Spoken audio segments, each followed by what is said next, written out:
admission of guests, the Honourable Premier. Well, good afternoon, Mr. Speaker, and welcome back to my colleagues for another day of debate here in our provincial legislature. It's a lovely late fall day out there, it seems, Mr. Speaker, and I'm very grateful it's rain and not snow, as I'm sure many islanders are. I wanted to just begin my greetings, Mr. Speaker, by saying I had a chance to chat this morning with Christopher Gillis from the Canadian Alliance for Skills and Training in our Life Sciences, which is a partnership between industry, governments and universities that was brought together to encourage more career awareness for those looking to get into the bioscience sector, which has been a tremendous growth area for this province and this region, with over 2,000 people currently employed in PEI. And Christopher was telling me about the 32 scholarships that have recently been announced, and pretty significant scholarships, $5,000 apiece for students who will be attending Acadia University, University of Moncton, and also the University of Prince Edward Island. So a great program there. And Mr. Speaker also learned it was Christopher's birthday today, so happy birthday to Christopher, and many, many more.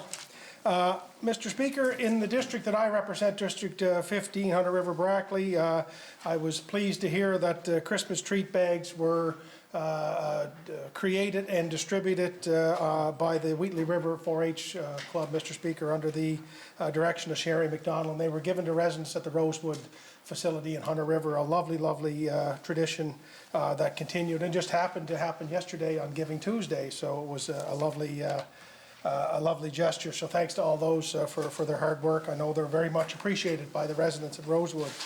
Mr. Speaker, in the midst of this pandemic, we're always looking for these little flickers of hope that tell us that life will at some point go back to normal. And while it can never be fast enough, we know at some point this will happen. And I was overjoyed to read this morning that the Summerside Western Capitals were granted the privilege to host the 2022 Fred Page Cup, Mr. Speaker. Nobody hosts these events better than Prince Edward Island, Summerside in particular.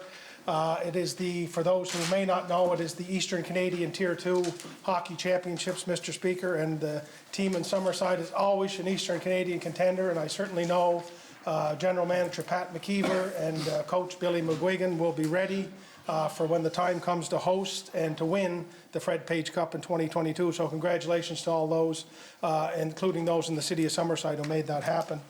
And finally, Mr. Speaker, I just wanted to take some time to congratulate and thank the executives of two political parties, one that is represented in this legislature and one that isn't, for recently announcing their organizations for their leadership, Mr. Speaker.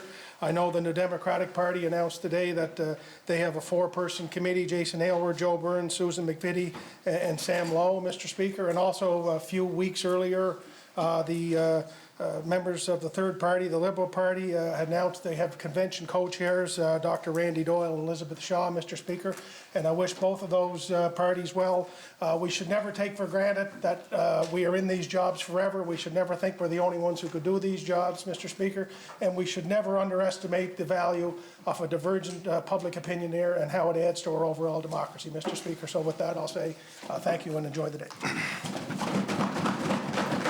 The Honourable Leader of the Official Opposition. Thank you very much, Mr. Speaker. Again, I'll echo the Premier's thoughts on particularly the New Democratic Party and their efforts to come forward with a new leader. I know how difficult it is to try and establish a new party here on the island, and it takes an enormous amount of work, and I wish them well with that. In the past 22 years, Jane Leddell has shared over 260 profiles in the island of island artists in the Buzz magazine, and this month it's going to be Jane's very last entry and profile, and it's kind of fitting that she's going to use that final hurrah to talk about Peter and Nancy Richards, of course, who founded the Buzz way back in 1993. And in March of this year, when all sorts of other things were happening, they handed over the ownership of the Buzz to their son, of course, to the next generation. And that's great to see that the Buzz is going to continue in local hands, and somebody who's grown up understanding how important the Buzz is. And I'm sure, like many others in this room and many islanders, we sort of plan our social calendar around the Buzz magazine.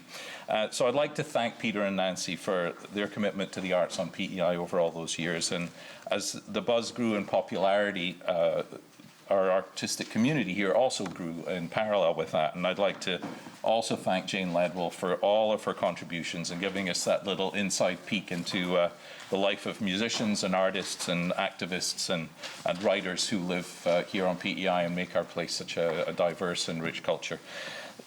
Talking of a rich and diverse culture here on Prince Edward Island, the PEI Association of Newcomers to Canada has for many, many years had an initiative called the Holiday Host Volunteer Program, at which time they would partner up an island family or an existing island family with a newcomer family. And it was a way for those two families to get to know each other. They'd have a meal together or some sort of party or event. And it was lovely to see, and I heard from many of the families on both sides about how much they learned about the culture of a different place and how they celebrate this special time of year. So this year, of course, because of the restrictions, they're unable to do that. So the PEI Association newcomers are asking islanders, no matter how long you've called PEI your home, to make a short video of some of the ways that you celebrate the holiday season. I think it's a lovely initiative, so I encourage all islanders to check that out.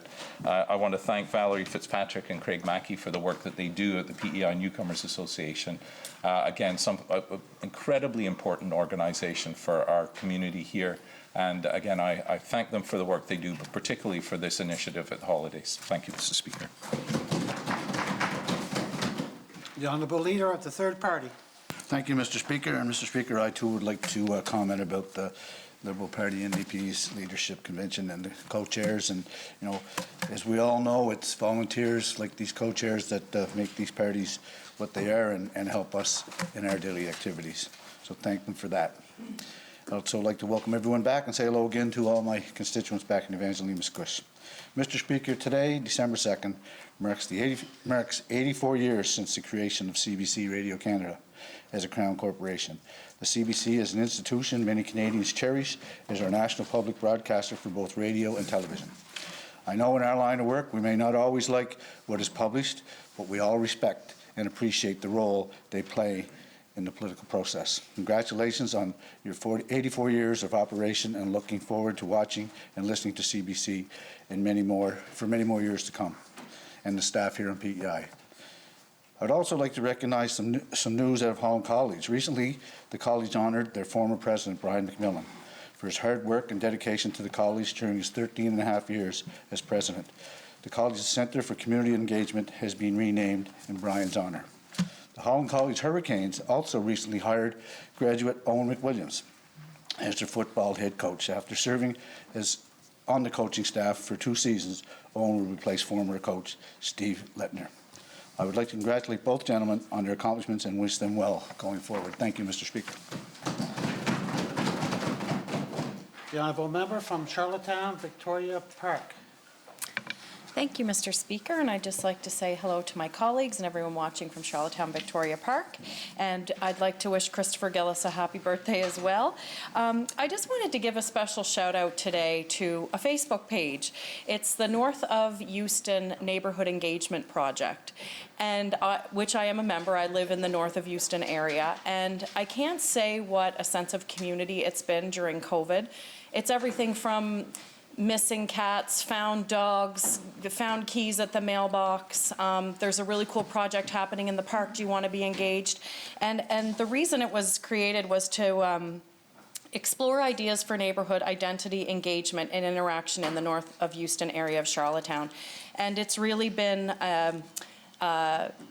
a sense of safety in terms, you know, if there's things going on in the neighborhood. It's really neighbors connecting to neighbors, and although we may not always know each other face to face, it's been a real sense of community. And I just wanted to give everyone on that page to say hello, and a special shout out to the work gone into creating this page and the work gone into Orlebar Park as well. Thank you, Mr. Speaker. The Honourable Minister of Environment, Water and Climate Change, Minister responsible for the status of women. Thank you, Mr. Speaker. I wanted to rise and give my greetings and thanks to both the residents of Charlottetown Hillsborough Park as well as the Department of Transportation. As many of you are likely aware, but the much anticipated displaced left turning lane intersection opened this past Sunday. I know there were certainly some initial concerns and some fear, but so far I have heard nothing but positive reviews, and and certainly it was incredibly interesting the first time our family went through it there on Sunday, and my kids were in the background making all sorts of comments. Anyway, it was fun. This intersection will make a major difference for residents in our community, both in terms of reducing serious collisions, improving environmental impacts, and decreasing congestion and commute times. I want to thank my colleague, the Minister of Transportation, Infrastructure and Energy, and his department for the professionalism in completing this project, in their communication, including the town halls, all the instructional videos, and certainly meeting with stakeholders and concerned residents throughout the process. Also, it's a very special day today. It's my father's birthday, so I wanted to say happy birthday, Dad. I love you. I appreciate you beyond measure, and I just hope you have the most phenomenal day. Thank you, Mr. Speaker. The honourable member from Mermaid Stratford. Thank you, Mr. Speaker. It is a pleasure to rise today. I'd like to say hello to everybody watching from Mermaid Stratford. And I'll just jump off of what the Minister of Environment, Water and Climate Change and Water, no, the other way around, sorry, just mentioned about the construction in her district on that St. Peter's Road. And the second last construction that had happened, there used to be a resident that lived there. His name was Harry James, and every time that you'd take the bypass around Christmas time, you would see an abundance of Christmas lights, and everybody would talk about it. And so that previous construction required Harry to move, and lucky enough, he's in my district. And so Harry lives on Wren Drive. And most people across the island, I think, would know Harry because he repairs pretty much, I think, everybody's washing machines, dryers, you name it, and Harry can fix it. So Harry had Harry James' Christmas Lights Extravaganza 2020, and those lights turned on yesterday, and it truly is a magical experience. You can go walk through and enjoy it, and it's just really a great way to spend some time. The whole block probably was out there for the lighting last night.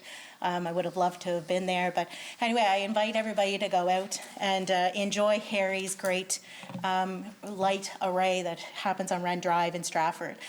And I also would just like to give a shout out, I don't do this very often, but to my daughter. So I've shared a lot of stories about my daughter, especially with my caucus, but I think that some of the things that she does deserves to be kind of shared because she makes me proud pretty much every day. Like yesterday, she came up with, pretty much every day, yesterday she came up with $21 of her birthday money, and she said that she was going to donate that to the school collection for the food bank. And I suggested I could contribute to that, and she said, no, Mom, I want to do it with my own. But there was one thing. We were driving in the car, and we heard Santa Claus come on the radio for the first time, and I said, Ava, you're going to have to do your letter. She said, my letter's short, Mom, it's only one thing. Actually, it's only two things. I said, all right, well, what's on it? She says, well, I want COVID gone forever, which I can agree with. Unfortunately, I may not be able to deliver. And what brought tears to my eyes is she said, I also want racism to stop. And I would love if I could bring her those two wishes. But I just want to say to my daughter, Ava, like every day, I'm so fortunate to be in her presence because she's pretty awesome. And thank you, Mr. Speaker. Did I miss anyone? No. For our member statements, our first statement is the Honourable Leader of the Official Opposition. Thank you, Mr. Speaker. A year that started out with such great promise, the year of looking ahead with 2020 vision, rapidly deteriorated into the year of the pandemic, of cancelled events, of abandoned plans, of rising fears, and of dashed hopes. All of us privileged to sit in this house are lucky. Our work continued throughout the disruption. We got paid, we were safe. To varying degrees, we were surrounded by friends and family. We lived through the whole thing in a very special and a very secure place. But we all know that many islanders have struggled, and many islanders continue to struggle as we try to navigate through whatever the next stage of this pandemic is going to look like. One demographic that I am deeply concerned about is our youth. I was touched by how the Premier addressed young islanders during one of the press conferences last weekend. A really rare moment when the particular concerns and needs of this demographic were spoken to directly by a politician with sincerity and passion. Thank you, Premier, for doing that. Although it was a long time ago, I do remember well the discomfort and the confusion of adolescence, of trying to understand myself and the world around me and how I fit into it. And despite that lived experience, I still find it difficult to understand fully just how much harder it must be to be a young person today. Where I had solid prospects of lifelong employment, perhaps even in the same job for my entire life, work opportunities for today's youth are precarious, and they're increasingly disappearing due to technology and globalization. Where I could reasonably expect to save enough money to enter the housing market, a combination of skyrocketing prices, of stagnant wages, and widening inequality and concentration of wealth means that for more and more young islanders, that prospect is simply unattainable, unimaginable. Where my generation inherited a relatively vibrant, diverse, and healthy earth, the world in which today's children will grow old is sadly and dangerously diminished, and entire systems that help to sustain a healthy, cohesive, and safe society are starting to unravel.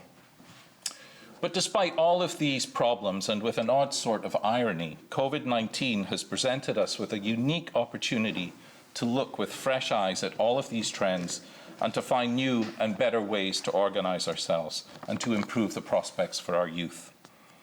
It is in this House, more than anywhere else on the island, that we make those choices about how we prefer to organize ourselves here on PEI. If we are serious about loving our children, let's demonstrate that love by making sure that we make all our decisions with their needs and their future in mind. And let's give them a voice at the table where those discussions happen about what matters most. Thank you, Mr. Speaker.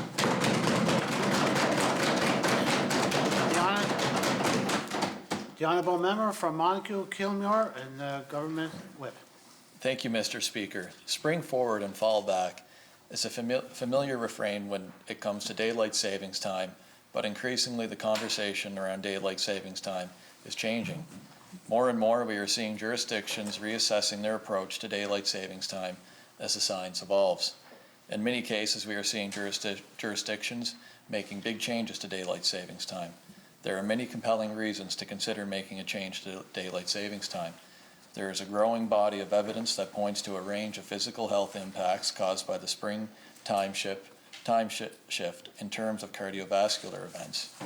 There is also concern about the mental health impacts of the time shift for people living with depression and those on the autism spectrum. Workplace injuries and vehicle accidents are also an increased risk. Mr. Speaker, for these reasons and more, I feel that the time is right to have a conversation about making a change to how we do daylight savings time in this province. This week, I intend to table a bill called an Act to Amend the Time Uniformity Act. This bill, if passed, will permanently move PEI to daylight savings time. My goal is to place this bill on the order paper during this sitting, consult with Islanders over the next few months to get feedback, and bring forward the bill for debate during the next sitting. I think that this is a change whose time has come, and I look forward to a good conversation with Islanders over the next few months about changing daylight savings time. Thank you, Mr. Speaker. The Honourable Member from Tignish, Palmer Road, and Deputy Speaker. Mr. Speaker, it's a great pleasure that I rise in the legislature today to recognize a wonderful couple from the great district of Tignish, Palmer Road. It was 70 years ago today that Nelson and Denise Goody were married. Officially, they are known as Nelson and Denise Goody, who live on Maple Street. Locally, they are known as Nelson and Denise Prosper, who live on the Blind Road. Both Nelson and Denise were raised in the Peter Road area and left to make their fortunes in Ontario. They were married in St. Catharines in 1950 and soon after started their family. After several years, the lure of their island home was too strong and they moved to Tignish. Nelson began his fishing career and did so up until his retirement. Fishing wasn't easy or as prosperous back then, and he worked hard every day to make ends meet. Nelson was an avid boxer back in the day and continues to have a keen interest in the sport. He was a great community volunteer, having served as a volunteer firefighter with the Tignish Fire Department for many years. One would often find him chaperoning local teen and high school dances. Denise was a homemaker, and she did all that she could to ensure her children were all well fed, clean, and raised in a happy home in which they were surrounded by love. It wasn't until her youngest child began school that she began at the Tignish Fisheries working in the factory. She is also an active community member, being a long-time CWL member. Both of them enjoy bowling, especially the social aspect. Denise continues to keep busy cooking, house cleaning, and attending the local quilting group every Thursday. Nelson likes to spend his spare time in the barn repairing nets for his son and his grandsons. Nelson and Denise were blessed with 13 children: Dennis, Karen, Darlene, Patsy, Gerard, Laurie, Roger, Barry, Rosa, Cindy, Claudette, Rodney, and Rocky. All of their children, with the exception of 3, are in the Tignish area. Unfortunately, tragedy struck the close-knit family when their son Laurie lost his life at sea during a fall storm in 1996. The uniting of these 2 special people have created 78 family members and counting. Along with their 13 children, they have 29 grandchildren and 36 great-grandchildren. Mr. Speaker, I ask that all members of this House join me in congratulating Nelson and Denise on 70 years of love, hard work, and dedication to each other. Thank you, Mr. Speaker.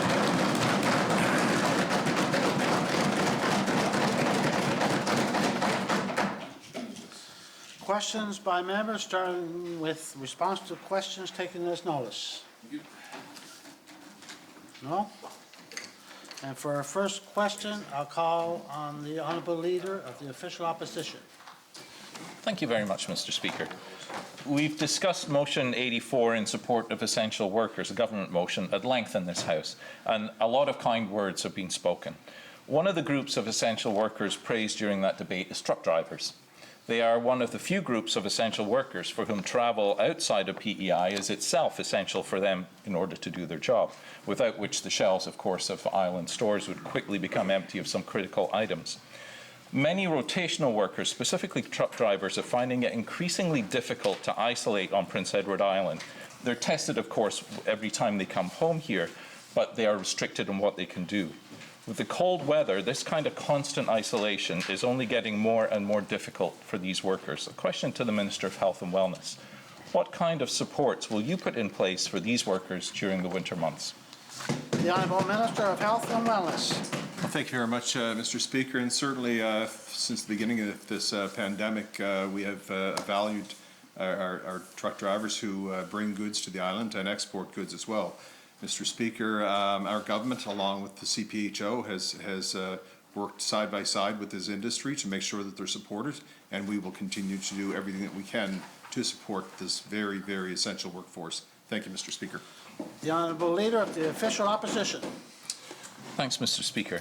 These truck drivers who are so valued are also finding that the basic services that they need while they're on their job are not available. For example, when the bridge is closed due to weather, as it was for 18 hours last Tuesday, there are no facilities on the island side that drivers can use while they wait. On the New Brunswick side, there are at least washrooms, but on PEI, where drivers used to be able to go to the Esso or the Tim Hortons while they were waiting, they can no longer do that. A question to the Minister of Health and Wellness. How can we expect these workers to wait out bad weather without any access to basic services like washrooms? The Honourable Minister of Health and Wellness. Thank you very much, Mr. Speaker. So, Mr. Speaker, I thank the honourable member for bringing this to my attention. I was not aware of that, but I'll certainly speak with my fellow colleagues here and with the Chief Public Health Officer to make sure that all essential services and supports and comforts are put in place for any such further occurrences. Thank you, Mr. Speaker. The Honourable Leader of the Official Opposition. Thank you, Mr. Speaker. I appreciate the answer, Minister. Thank you. When truck drivers return to Prince Edward Island after a trip, they often find themselves waiting in lines, and that's despite all of the proper information being filled out for their application. Of course, the same truck driver in the same truck repeatedly coming back. And while 15 to 20 minutes of waiting in line might not seem like long, that time can actually make a huge difference to a driver when they have to calculate every minute of the number of hours that they're sitting in the truck, and they're not allowed to drive over that time. And I know of at least one occasion when a driver from Kings County actually had to spend the night in Charlottetown because he ran out of minutes and could not get home. He had to drop off his load the next day because of the delay at the bridge. A question to the Minister of Health and Wellness. It's been over 9 months now since the pandemic began. Why can't we make that process more efficient for these hard-working essential workers? The Honourable Minister of Health and Wellness. Thank you very much, Mr. Speaker. Mr. Speaker, as I said in my first response, certainly this government, the entire island values this industry and these dedicated drivers who bring all the essentials to the island and also take our exports off island. Mr. Speaker, from the very beginning, we've put measures in place to support these essential workers, the truck drivers, to make sure that they were first in line and that they had their own separate testing sites. And Mr. Speaker, we will continue to do everything that we can, step by step, side by side, to support this very, very essential service. Thank you, Mr. Speaker. The honourable member from Charlottetown, Brighton. Thank you, Mr. Speaker. The Minister of Agriculture and Land recently stated that the 2030 Energy Code will be to net zero standards. Yet 2030 is also the date where the government promised net zero energy, including, I assume, for all buildings. Question to the Minister. Please explain how and when the new 2,000 apartments, houses and other buildings built each year will be required to meet the net zero energy standards promised by our government. Minister of Agriculture and Land. Thank you, Mr. Speaker. And of course, the National Building Code, which was introduced for the commercial buildings, was introduced in 2020, March 2020, and coming in March 2021 is the Household National Building Code, which is focused on bringing net zero by 2030, which is part of the national code.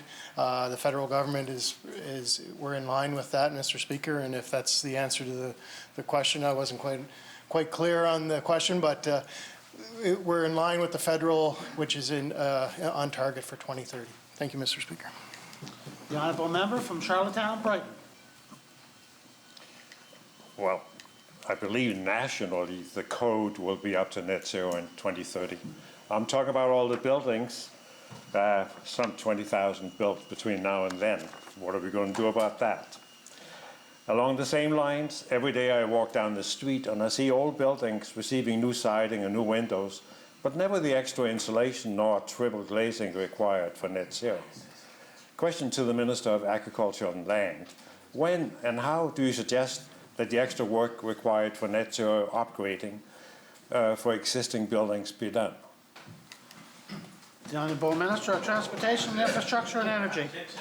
Well, I'll take a stab at answering. And that does fall under my department through the efficiency program. It's a really good question. The honourable member is really on to something there. The majority of the buildings that we have that are a problem to meet our targets are old, and they're not up to the standards that the minister's bringing forward. So while it's great the minister's bringing forward a new set of codes that's going to ensure net zero, we do have to do something with the old buildings. So we have some efficiency programs now that everybody in here is aware of, but we have to look at re-engineering our efficiency programs so that we can blanket around more buildings, around communities, and we can tackle this issue as a bigger piece. If you see what the federal government's currently saying, they're putting a lot of money into efficiency as well. I think that they're probably a little bit behind where we are, but we'll definitely take their money and help us reach our goals, because our goal is to be there first.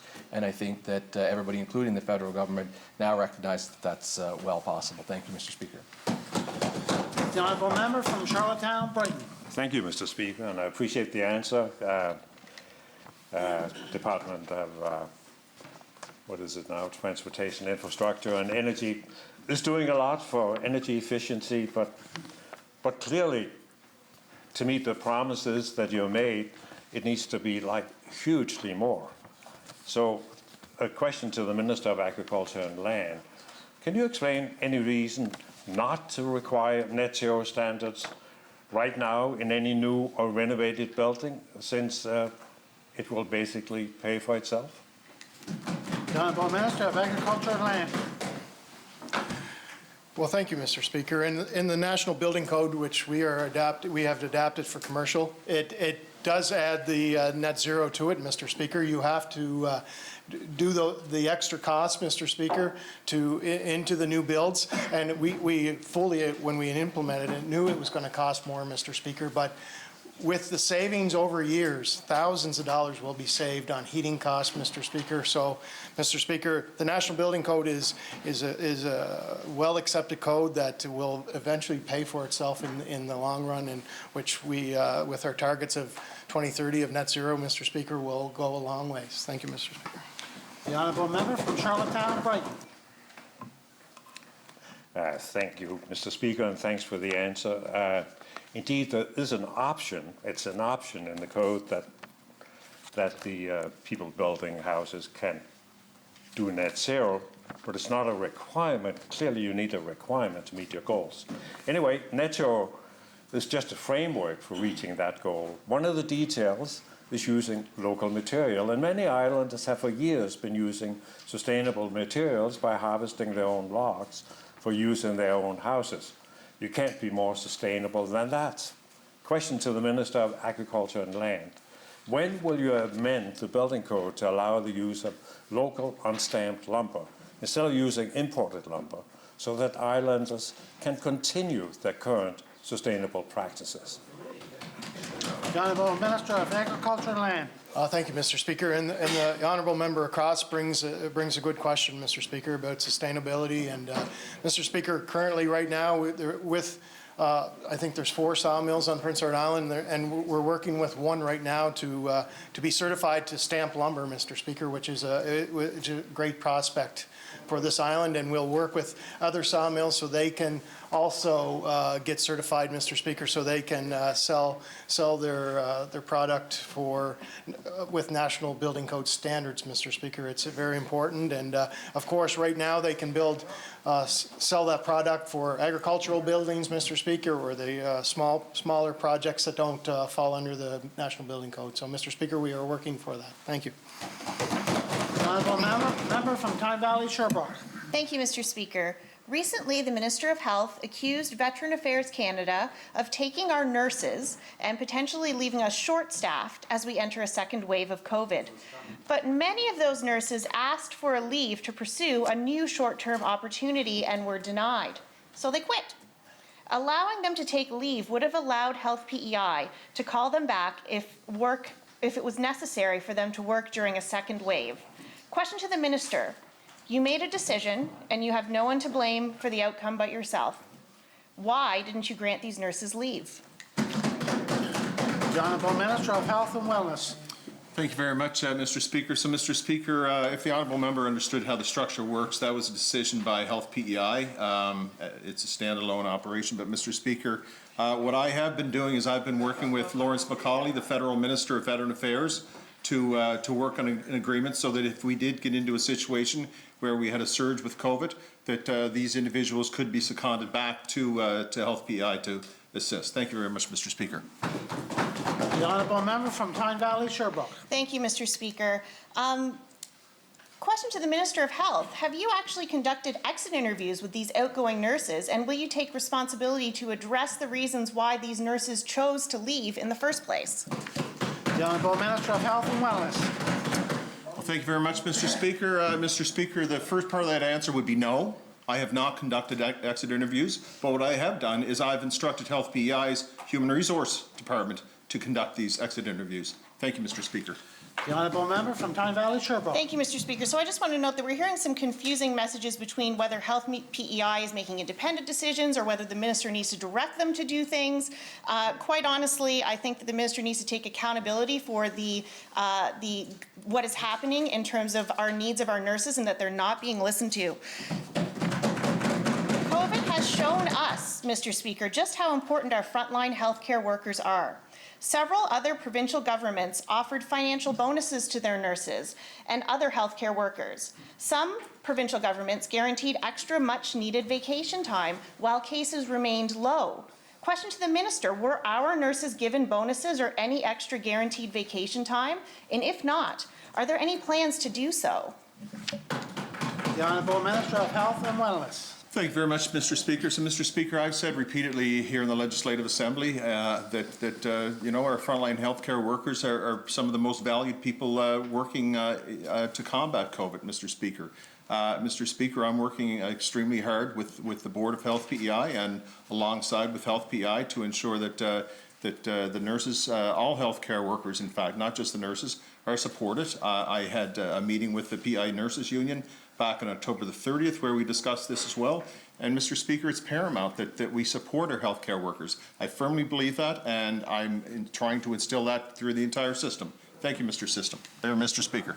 The honourable member from Tyne Valley Sherbrooke. Thank you, Mr. Speaker. Words are nice, but actions are far better. And I can tell you that there are other provinces have taken this issue more seriously, have actually acted on giving supports, not just supports, but bonuses, extra vacation time, recognizing the incredible stress that our healthcare workers are under and that they will be under should a second wave hit PEI. When speaking to nurses, the #1 challenge they face in the workplace, Mr. Speaker, and this is now and before COVID, is violence in the workplace. I spoke with a nurse this summer who, in just the previous week, she had been punched in the face and hit over the shoulder with a walker. This is unacceptable, and in many cases, the reason these violent episodes occur is because of understaffing. We are critically understaffed, especially for RNs and LPNs. Question to the Minister, what are you doing to prevent violence in the workplace and ensure nurses feel safe while doing their life-saving work? The Honourable Minister of Health and Wellness.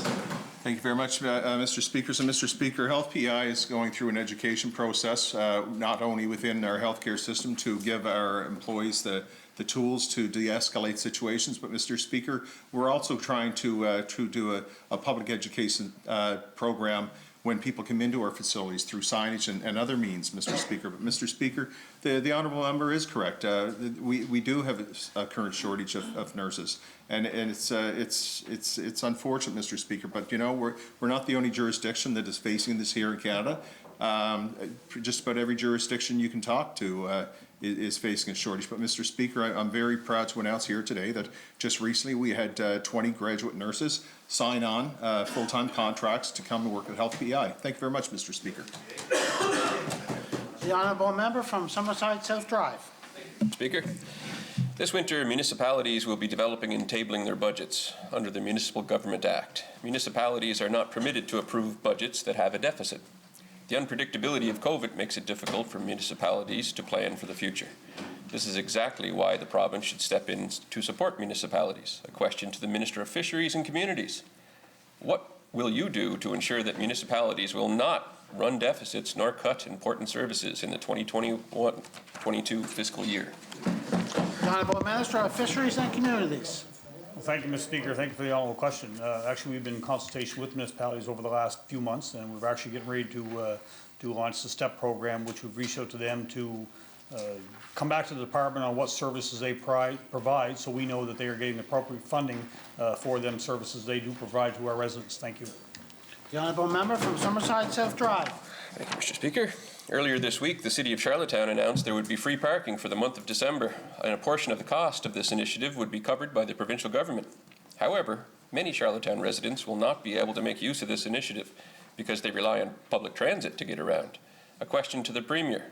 Why didn't the province make a similar commitment to provide free transit access to Charlottetown residents? The Honourable Premier. Well, Mr. Speaker, conversations that I had with the Mayor of Charlottetown and the Mayor of Summerside, I asked if there was anything that I could do in this time of COVID to encourage people in Prince Edward Island to shop local, to feel comfortable, to get out around and shop, Mr. Speaker. One of the things we talked about was parking fees here. I offered some assistance with to the city, Mr. Speaker. From what I understand, City Council seemed to accept that unanimously, Mr. Speaker, and I'm glad for that. I hope it can help. I hope it can give people comfort to come to the city and shop. We're also doing something similar in Charlottetown, but you know, a good point raised by the honourable member, and if there's a further extension to what we can help to encourage others to shop downtown through transit, Mr. Speaker, I'd be very open to that. The honourable member from Summerside South Drive. Thank you for that answer, Mr. Premier. The City of Summerside has also taken steps to support its residents during this pandemic, including by providing utility rebates and waiving late payment fees. Like Charlottetown, Summerside also has a downtown businesses and transit services that would benefit from provincial support this winter season. A question to the Minister of Fisheries and Communities. What is your government doing to support Summerside this holiday season? The honourable member from Premier. Mr. Speaker, I just, in my first response to the question, the extension of support I made to the city of Charlottetown, I also made to the mayor of Summerside as well, that if we could do anything to help. Not as familiar with the parking situation in Summerside, if it's as big a issue as it is here, so I've asked the mayor, I said, we have some money, if we could do something to encourage islanders to feel comfortable coming to Charlottetown, or to downtown Summerside and to Summerside in general, to shop for the holiday season, and those conversations continue with the mayor and I, but the same offer we made to the city of Charlottetown, we've made to the city of Summerside as well. The honourable member from Tyne Valley, Sherbrooke. Thank you, Mr. Speaker. This past week on Facebook, there was a post that described how the Minister of Health helped a person in a mental health crisis obtain the appropriate care. I want to take this opportunity to sincerely thank the Minister for this. We have a broken mental health system, and despite this, he chose to use his position in power to help an individual, so for that, I thank him. As thankful as I am, though, that the minister was able to help in this case, it's certainly not possible or even appropriate for every islander in need of help to go directly to the minister. It seems that islanders either have to intentionally harm themselves or have a connection to the minister to get the care they need. Question to the Minister of Health: what have you learned from this experience about gaps in services and barriers to accessing services? And what changes will you make to address these issues? The Honourable Minister of Health and Wellness. Thank you, Mr. Speaker. So, Mr. Speaker, what I learned is probably what I learned as a young child growing up. I had loving parents, caring parents who taught me the right thing to do. And Mr. Speaker, throughout my life, whenever anybody reaches out, regardless of who they are, what their problem is, I will always be there to try to help them. With regards to our mental health system here on PEI and addictions on PEI, Mr. Speaker, is it perfect? No, I'll be the first to admit that. Are we trying to do better? Yes, we are. Are we on the right track to do so? I believe so, Mr. Speaker. We have a mental health master plan that's going forward, Mr. Speaker. As I've said repeatedly here, we've increased the allocation for the number of psychiatrists from, I believe it was originally 15. We've gotten government's approval to go up to 21. We have 2 new psychiatrists coming here as early as the new year, Mr. Speaker, to start working. But Mr. Speaker, you know, the honourable member said someone reached out to me. It was a third party that actually reached out to me. In my previous experience as an opposition member, I did the same, and I will always continue to do the same. If somebody reaches out to me, I will try to help them, but I will try to do it in a way that they're accessing the services that are available. Because I know I'm not a psychiatrist, and I'm not a counsellor, so I have to rely on the professionals that we help in our healthcare system. Thank you, Mr. Speaker. The honourable member from Charlottetown, West Royalty. Thank you, Mr. Speaker. There are many seniors across PEI who live in a facility that is owned and managed by the Senior Housing Program. When you consider there are well over 1,100 seniors housing units under the Department of Social Development and Housing, you quickly realize that $800,000 allocated in the capital budget for renovations won't stretch very far. In my district, there's a facility named Huntington Court, and it's home to many wonderful island seniors. However, this facility is in great need of renovations, and government has simply neglected them. Question to the Minister of Social Development and Housing. Does the province currently have a renovation schedule or a cycle to ensure this facility is being properly maintained for those who call Hunt Court home? The Honourable Minister of Social Development and Housing. Thank you very much, Mr. Speaker. And similar questions certainly were brought forward, Mr. Speaker, in the debate on the capital budget. I do believe such information was tabled here yesterday. I have additional information to table today. But with regard to a specific seniors unit, Mr. Speaker, I would be more than happy to look into the situation there and see just where it may be with regard to repair and renovation funding. Thank you, Mr. Speaker.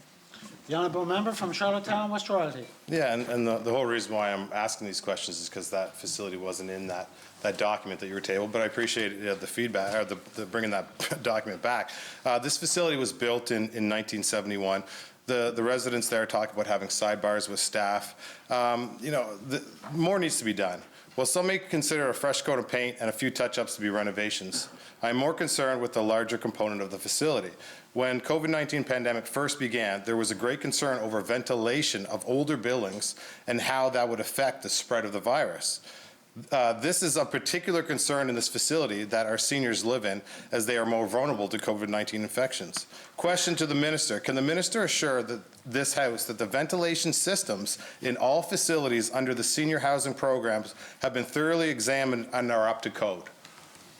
The Honourable Minister of Social Development and Housing. Thank you, Mr. Speaker. And, it's a great question, and it does bring forward, okay, we have a pandemic, who the most vulnerable are. Without a doubt, the PEI Housing Corporation is the largest landlord in the province. The number of units that the member had referred to that are senior-specific units, Mr. Speaker. But I do want to go back to Mr. Speaker as well. To the capital budget, yes.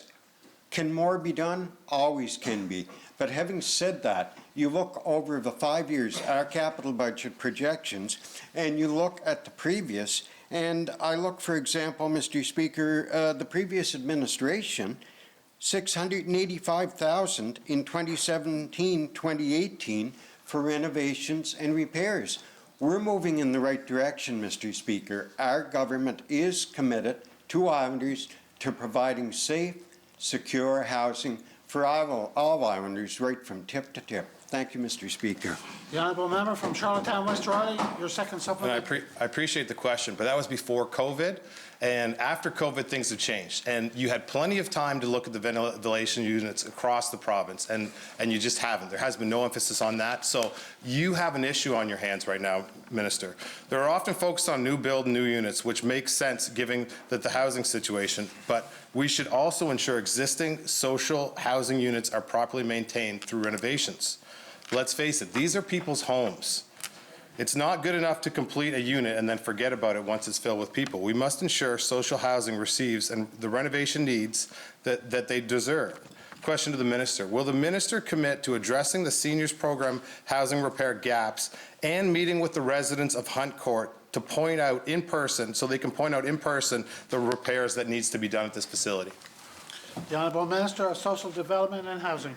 Thank you very much, Mr. Speaker. And to the Honourable Member, I would be more than happy to meet with them, and I would be more than happy to have the Honourable Member accompany me when I do meet with them. Thank you, Mr. Speaker. Honourable Member from Tignish-Palmer, Deputy Speaker. Thank you, Mr. Speaker. Mr. Speaker, as an MLA, we hear concerns raised by our constituents on a wide range of issues.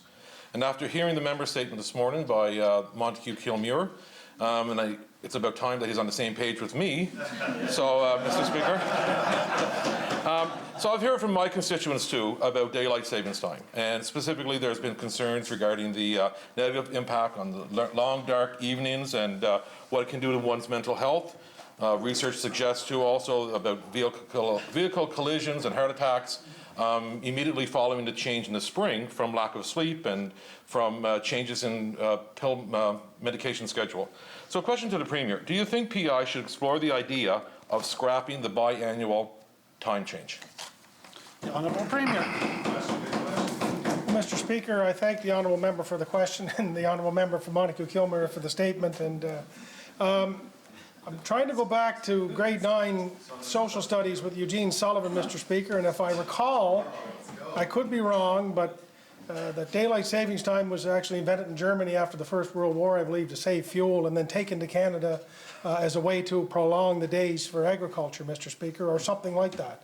I think daylight savings time is one of those things that over the course of time we have done and continue to do because we have done it, always done it. So I think it's an interesting discussion to have. I like the approach that the Honourable Member from Montague Kilmuir has taken to get consultation, but I also think probably if we were to look at this really seriously, it probably would need to include Nova Scotia and New Brunswick, I would think, for some kind of regional effort, but sure, I'm open to having the discussion, yes. The honourable member from Tignish, Palmer Road, Deputy Speaker. Thank you very much, Mr. Speaker. And that leads right into my next question. We know this issue is very timely at the moment, as the Premier of New Brunswick signaled his willingness to keep daylight savings time year-round. He indicated he's waiting to see the results of Ontario, Quebec, and New York on their decision on this matter before proceeding. For New Brunswick to proceed, a decision will need to be made regionally, including Nova Scotia and PEI. Premier, have you had any discussions with your maritime counterparts regarding this idea? The Honourable Premier. Mr. Speaker, I have a great privilege to talk quite regularly with my maritime colleagues and my Atlantic colleagues, but we haven't had this discussion in depth. There was at the end of one of our Council of the Federation calls when the Premier of British Columbia, John Horgan, indicated that they had moved to that to eliminate daylight savings time, and as a result, I believe Yukon had to do the same, Mr. Speaker. But we have never had any conversation at the Atlantic Premier's table yet around this particular issue. The honourable member from Tignish, Palmer Road, Deputy Speaker, a second supplementary. Thank you, Mr. Speaker, and thank you, Premier. So Saskatchewan has already made a decision. Ontario has passed legislation, and we know there's widespread support for this idea, both here in PEI and right across Canada, as you just mentioned. And obviously, mentioned Premier Higgs is open to discussion on it and is considering it. So, question to the Premier: will you commit to starting discussions with your maritime counterparts to explore this possibility? The honourable Premier.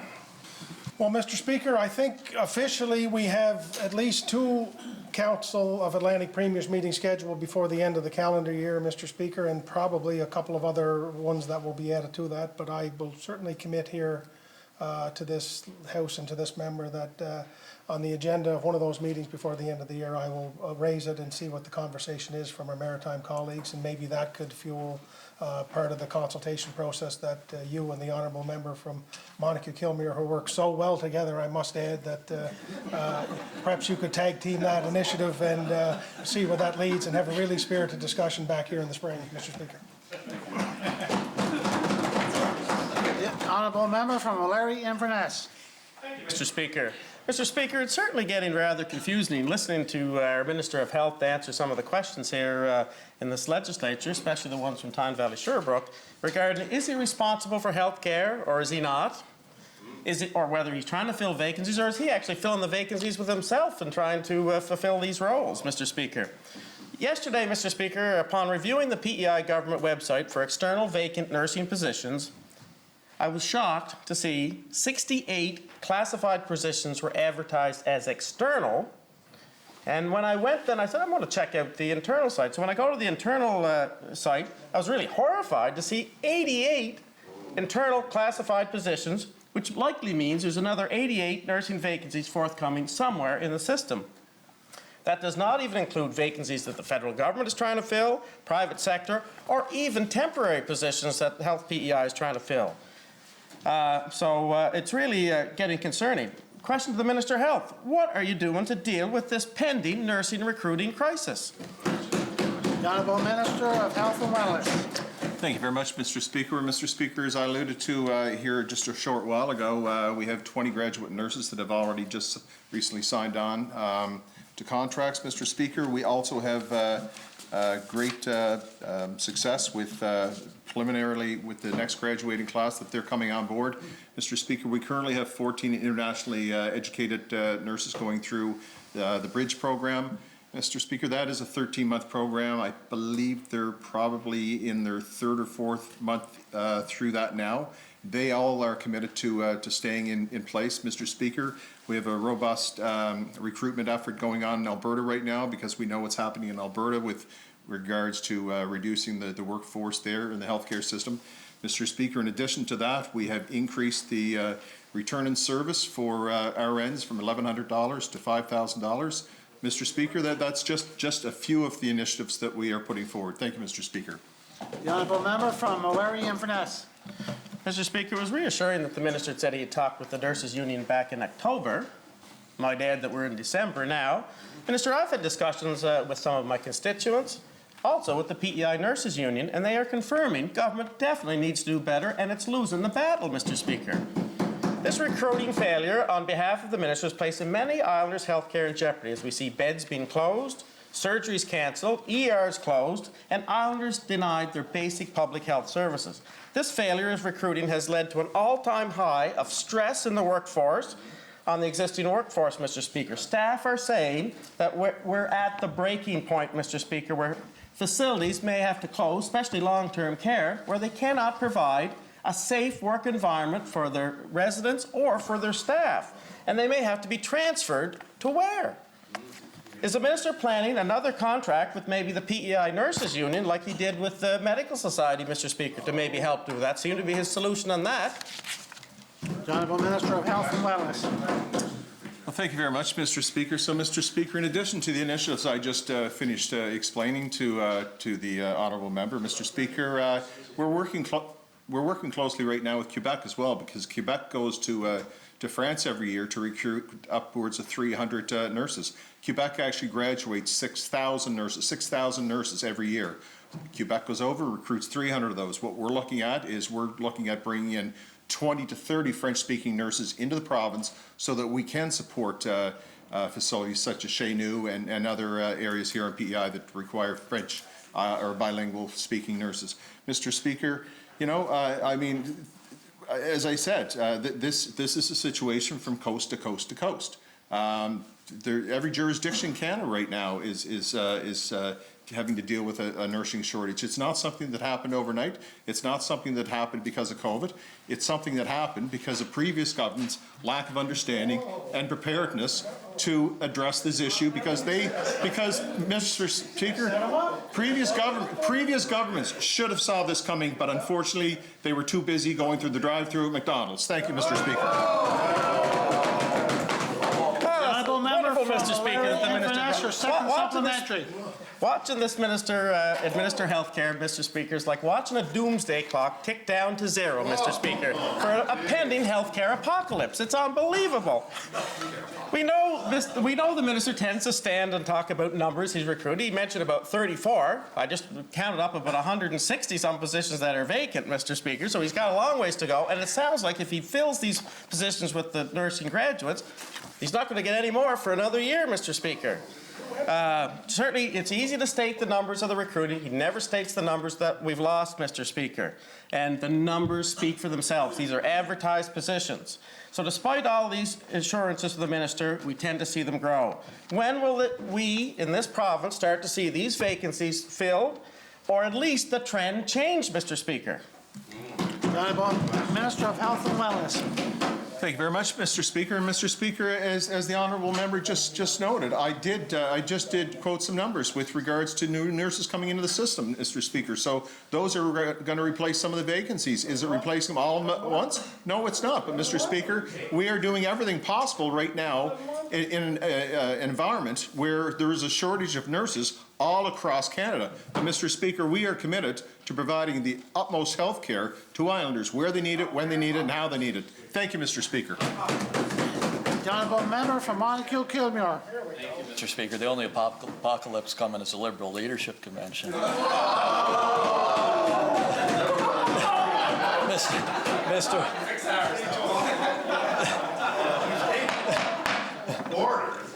Mr. Speaker, community halls and nonprofit groups across PEI, they're struggling a lot right now because of the pandemic and you know, the fact that really they can't host events. And I've been hearing from a number of small halls, especially, that they're not sure how they're going to pay the bills in the winter.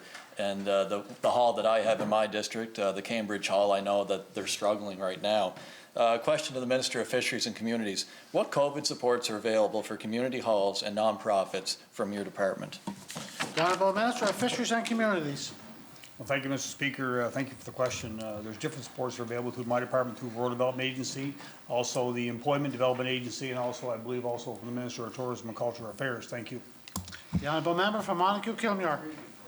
Thank you, Mr. Speaker. These halls don't know how they're going to pay the bills. They don't know how they're going to keep the lights on. And it's more compounded. It wasn't so bad during the summer because, you know, the heat bill really isn't that. Well, there's no heat bill. But now that they have the heat bills to pay and other bills, they're all adding up.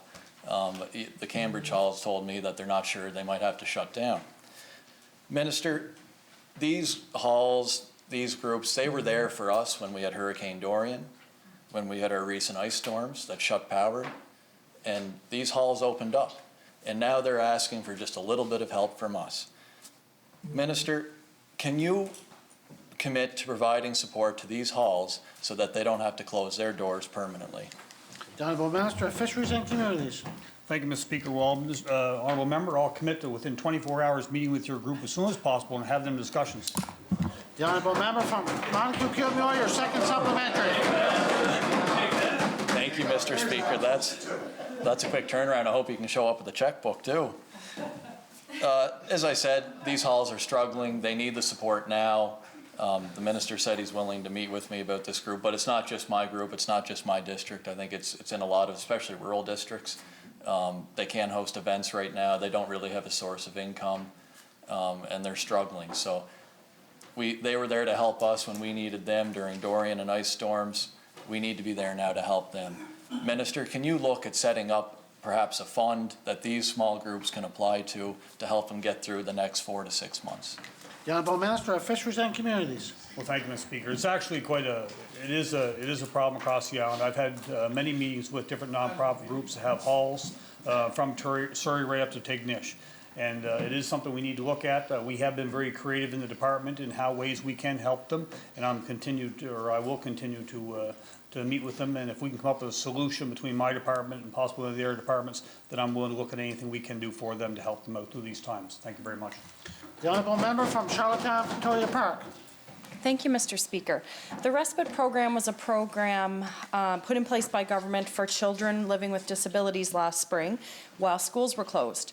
Educational assistants worked in the schools and had one student assigned to them. It was felt that the rollout of this program showed a lack of respect for our frontline education workers. The feedback I received on it was the play-based model of respite was useless. Parents were hoping that their child would be working on the programming they rely on for the healthy development of their child. They hoped that the speech-language pathologists, occupational therapists, counselors, etc., assigned to their child in school would find a way to work with their child and the EA on this crucial development. EAs felt it was babysitting and children did not want to go. Question to the Minister of Education and Lifelong Learning. If we head back into lockdown again, how will this program look different? The Honourable Minister of Education and Lifelong Learning. Well, thank you, Mr. Speaker. And Mr. Speaker, as always, I rely on the advice from the experts in the Public Schools Branch and the Commission Scolaire de Langue Française and, of course, the Department of Education and Lifelong Learning. And Mr. Speaker, they are well aware of the feedback from the first pandemic, and they have been thinking long and hard and putting together plans to address respite care in the event of another shutdown, which hopefully we'll never have to go there. So, Mr. Speaker, I'll commit to the member to get those plans and get them to her as soon as I can. Thank you.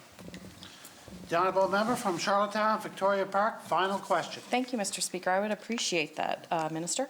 It seemed to be a common concern throughout the lockdown that CUPE and PEITF union members both expressed concerns in the way that things were rolled out in various areas. Members ended up feeling stressed and ill-prepared to deal with questions from parents and students. Question to the same minister, will teachers, EAs, and unions be involved in a timely manner if this program or others like it are having to be rolled out? Because according to CUPE, it was not in a timely or respectful manner the last time. The Honourable Minister of Education and Lifelong Learning. Well, thank you, Mr. Speaker. And one thing that I know our department prides ourselves on is really trying to work closely with all our stakeholders when we're developing, for example, the fall education readiness plan. Both the CUPE and the PEITF were part of the fall education readiness committee. And we have been working closely with them, reviewing all the operational plans as we go forward to make sure that we're ready. And I mean, the plans, for example, with Charlottetown Rural High School, those were plans that all the units were well aware of ahead of time.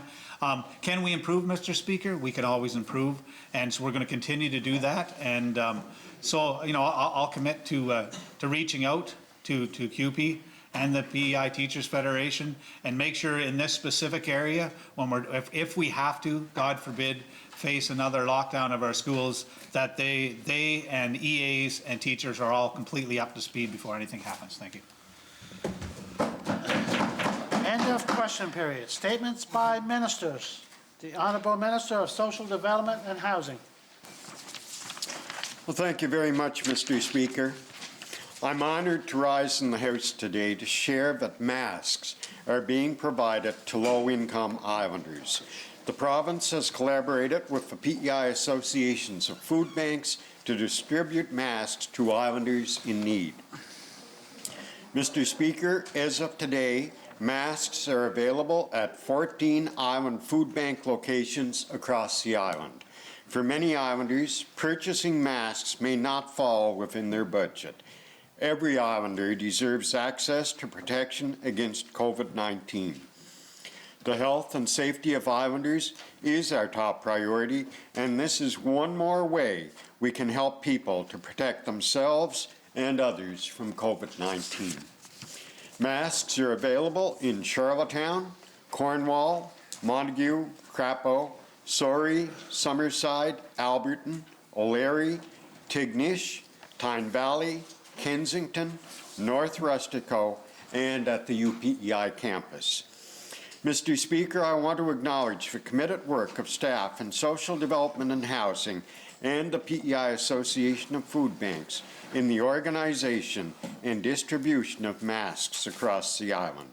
This effort will help ease the financial burden on low-income islanders who may otherwise not be able to afford a mask. Thank you, Mr. Speaker. The Honourable Member from Tyne Valley, Sherbrooke. Thank you, Mr. Speaker, and this is a welcome announcement, most certainly. I think it often has fallen on the backs of community groups to ensure that islanders are safe and looked after, and that's not been any different in many ways during this pandemic, particularly around making sure that every islander, regardless of their income, has access to masks and doesn't have to worry about that, because that's something that we need to all be supporting, and we need to make sure that there's no barriers for islanders to be able to do that. I want to also note some of the initiatives that have happened in other provinces as well. For example, governments have provided masks to residents in other public spaces, so areas like libraries or shelters and churches and businesses, as well as making sure that masks are directly delivered to Indigenous communities. So I think, this is a great announcement, and I encourage the Minister to continue to look at more ways to expand the outreach for getting masks to every islander. And I want to also just take a minute to give some credit to an incredible community group from the ground up, led by Sweta Dabu, Emma Drake, and Alyssa McKinnon, who spearheaded Masquerade PEI to ensure that all islanders have masks. And I wanted to just take a minute to thank them for their work and for all islanders who are contributing and donating masks to that type of initiative. So thank you, Mr. Speaker. The Honourable Member from Charlottetown, West Royalty. Thank you, Mr. Speaker. The COVID pandemic has put people in a challenging position at every turn, especially our seniors. They've been affected by this, and I think this is a great initiative. And just doing some research today on my questions for the minister, I chatted with people at Hunt Court, and they talked to me about the difficulties and the what do you do if someone doesn't have a mask on, and then there's the various issues and discussions we had about that. So I think this is a very healthy announcement, and we're all in this together, and seniors need to participate, and they're doing a very good job of that. So, but there's other things that you can do, as I mentioned today to the minister too. But why did the only question I'd have is really why did the government wait so long on this great announcement? So, thank you, Mr. Speaker. The Honourable Minister of Education and Lifelong Learning. Well, thank you, Mr. Speaker. I'm pleased to announce today that not only are we continuing with the over 150 school support positions we added in September, but we are adding 55 new frontline positions to our island schools immediately, and the plan is to keep these in place at least until the end of the current school year. Mr. Speaker, these 55 new full-time equivalent positions include 13 school counselors, 23.5 educational assistants, 3 autism consultants, 1 autism programming support assistant, 13 bus drivers, and 1.5 teachers. Mr. Speaker, these resources have been identified by our schools, by our unions, by the public schools branch and the Commission scolaire de langue française. And Mr. Speaker, we are listening and we are taking action. Our back-to-school plans have allowed our island school communities to return to school safely, but we are seeing that COVID-19 has caused increased stress and anxiety. These positions will further support student and staff well-being and the continued health and safety of our school communities. Mr. Speaker, we need to ensure that students can not only learn, but thrive, and that their mental health and well-being continues to be a priority. We will continue to work with our schools to identify their needs and build strong, healthy, supportive school communities. Thank you, Mr. Speaker. The honourable member from Charlottetown, Victoria Park. Thank you, Mr. Speaker, and thank you, Minister, for that announcement. 13 more school counselors. I'm not going to go through the whole list. That is fantastic, and I really look forward to seeing how that spreads out across the island. To see, you know, especially something that's been on my mind a lot recently, among the million other things, is around the autism supports and wait times, and so really looking at how that might support families. You know, that's what this is all about: supporting our frontline workers, the people who work with our children every day, and supporting families in turn. And so I really am appreciative for this announcement and look forward to hearing more about it. Thank you, Mr. Speaker. The honourable member from Cornwall Meadowbanks, third-party House Leader. I'll echo those comments, Mr. Speaker. I think it's been fabulous that we're investing again in some of our most vulnerable areas that were exposed during COVID-19. And teachers were obviously being forced to some extent to take the brunt of this. We've seen just recently with Charlottetown Rural, and I can assume what those teachers are going through. And I think we're all in this house, and many of us have friends that are teachers, and many teachers shaped who we are today. So I think it's extremely important, along with administrative staff, custodial staff, and bus drivers. And I can tell you, we've been asking for this for the past 2 or 3 months. The federal government has transferred tens of millions of dollars into this province, and we're just getting to this now, Mr. Speaker. I really think that should have been the plan, because the administration of every school in PEI was concerned about these issues specifically. We have bus drivers that are working 5 to 6 extra hours a week sanitizing their buses. We have custodial staff that are working overtime, Mr. Speaker. We have EAs taking on more resources, and we have teachers trying to teach to the best of their ability to do what is right for the students of their class who they care the most about. So, Mr. Speaker, when we received $10.4 million from the federal government with no strings attached, it should be easy to make these decisions, and it should have been easier to make these decisions a lot quicker. Thank you, Mr. Speaker. End of statements by ministers. Presenting and receiving petitions.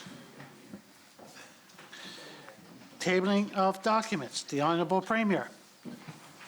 Mr. Speaker, by leave of the House, I beg leave to table answers to written questions by the Honourable Member from Charlottetown West Royalty dated November 23rd, and I move, seconded by the Minister of Social Development and Housing, that the said documents be now received and do lie on the table. Shall it carry? The Honourable Minister of Health and Wellness. Health and Wellness. I don't want to go there. It's the quote of the day. Yeah. Mr. Speaker, I beg to leave of the House. Mr. Speaker, by leave of the House, I beg to table a written response that I received from the Honourable Lawrence Macaulay with regards to my 2 pieces of correspondence that I sent to him. And I move, seconded by the Honourable Premier, that said document be now received and do lie on the table. Shall it carry? The Honourable Minister of Health and Wellness. Thank you very much, Mr. Speaker. Mr. Speaker, by leave of the House, I beg leave to table a response to a written question that I received roughly a week ago from the Honourable Member from Charlottetown Victoria Park. I apologise for the delay in getting this back to you, but during our correspondence back and forth, I did try to provide you with some information with regards to it. It was a multi-departmental response, so I had to wait to get everything back together. but I'm pleased to table this today, and I move seconded by the Honourable Premier that the said document be now received and do lie on the table. Shall it carry? Carried. The Honourable Minister of Education and Lifelong Learning. Mr. Speaker, by leave of the House, I beg leave to table over 20 responses to written questions dated November 23rd of this year. And I move, seconded by the Honourable Minister of Social Development and Housing, that the said document be now received and do lie on the table. Shall it carry? The Honourable Minister of Environment, Water and Climate Change, Minister responsible for the status of women. Mr. Speaker, by leave of the House, I beg leave to table a written response to a question raised in the debate on the capital budget. And I move, seconded by the Minister of Fisheries and Communities, that the said document be now received and do lie on the table. Shall it carry? The Honourable Minister of Finance, Deputy Premier. Mr. Speaker. Mr. Speaker, by command of Honourable Lieutenant Governor, I beg leave to table report on borrowing for the period of October 31st, 2020, and I move seconded by the Honourable Premier that this document be now received and do lie on the table. Shall it carry? The Honourable Minister of Social Development and Housing. Oh, you got another one? Thank you very much, Mr. Speaker. Mr. Speaker, by leave of the House, I beg leave to table questions taken as notice on the capital budget from Tuesday, December 1st, and I move, seconded by the Honourable Minister of Education and Lifelong Learning, that the said document be now received and do lie on the table. Shall it carry? The Honourable Minister of Finance, Deputy Premier. Thank you, Mr. Speaker. Mr. Speaker, by leave of the House, I beg leave to table answers to written questions from the Honourable Member of Mermaid Stratford, and I move seconded by the Honourable Premier that the said document be now received and do lie on the table. Shall it carry? No more tabling of documents? That was a busy one. The Honourable Member from Summerside, Wilmot, and the Opposition Whip. Speaker. Mr. Speaker, as Chair of the Special Committee on Climate Change, I beg leave to introduce the report of the said committee, and I move, seconded by Summerside South Drive, that the same be now received and do lie on the table. I wish to advise the House that it is my intention to move the adoption of the report tomorrow. Shall it carry? The Honourable Member from Charlottetown, West Royalty. Mr. Speaker, as Chair of the Standing Committee on Health and Social Development, following the receipt of the report on the committee's activities of the said committee on Tuesday, December 1st, I move, seconded by the Honourable Member from Tignish Palmer Road, that the report of the committee be adopted. Your committee is reporting on activities since the last reporting of the House on November 27, 2019. This report does not include the meetings the committee held in June 2020, which were specifically to address Bill number 37 and June 2020, the Human Rights Commission appointment. Those reports were presented during the spring 2020 sitting. Over the course of the winter, your committee had many interesting and thoughtful presentations on a variety of topics, including wellness, many presentations on the medical professional recruitment and retention, updates on the Downtown Charlottetown Incorporated Navigator Street Outreach Program, updates on the PEI Advisory Council of the Status of Women, and overview of the work of the Council for Smoke-Free PEI and presentations from the PEI Lung Association. Several other meetings were scheduled for the month of March. However, due to the COVID-19 pandemic, many of those meetings were canceled. During the last several months, the committee turned its focus to prioritizing COVID-19 pandemic and the implications it had on a variety of health and social development matters in our province. On behalf of the committee, I'm pleased to present the following recommendations at this time. I will read the recommendations. I'd like to let everyone know that there is additional explanatory notes in the report for each recommendation, if you would like any further details. Number one, your committee recommends that the government consider implementing education and public awareness around driving under the influence.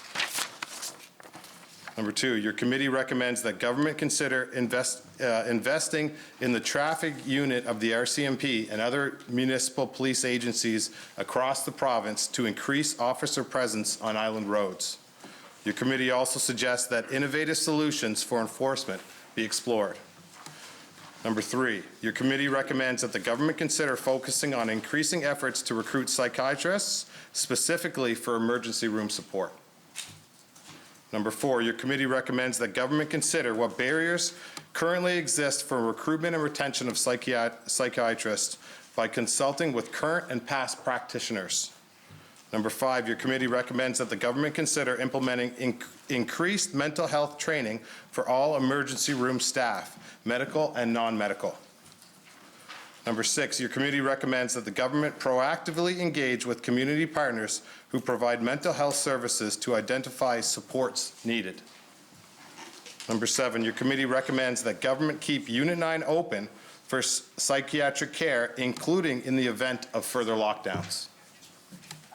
Number 8, your committee recommends that government invests in evidence-based home care providers such as caring for older adults in the community and home programs such as Coach to promote quality of life, which could also result in cost savings to the province. Your committee recommends that government consider reaching ways the Seniors Independent Program could be enhanced. Number 10, your committee recommends that government consider increasing the number of hours currently allotted for home care through Health PEI. Number 11, your committee recommends that government create a centralized and accessible information service to assist seniors and their families with questions regarding options for home care. Number 12, your committee recommends that government consider reaching ways the Island EMS Communication Center could be utilized for non-emergent care and support islanders in addition to emergency response. Number 13, your committee recommends that government consider expanding the scope of pharmacists to be similar to that in other jurisdictions across the country.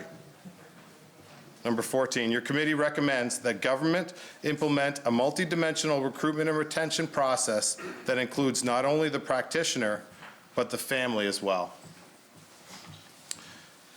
Your committee would like to note that the said recommendations are in relation to a series of meetings conducted with a focus on the impact of COVID-19 pandemic specifically. Your committee also notes that while housing is a priority, the committee feels that there was insufficient information provided by the Department of Social Development and Housing during their October 9, 2020 briefing.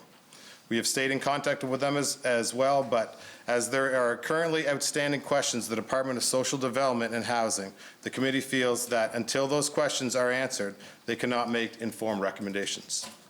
The committee thanks the individuals and organizations that briefed the committee in recent months. Your committee looks forward to considerations by government on the outlined recommendations and continued its work in the new year. Mr. Speaker, I'd just like to thank all the members of the committee. I think we were a very active committee, and this was a very important topics the committee looked through, and we see what COVID-19 was able to do. We picked 4 specific topics, and we went deeper into those, and I think it was very important.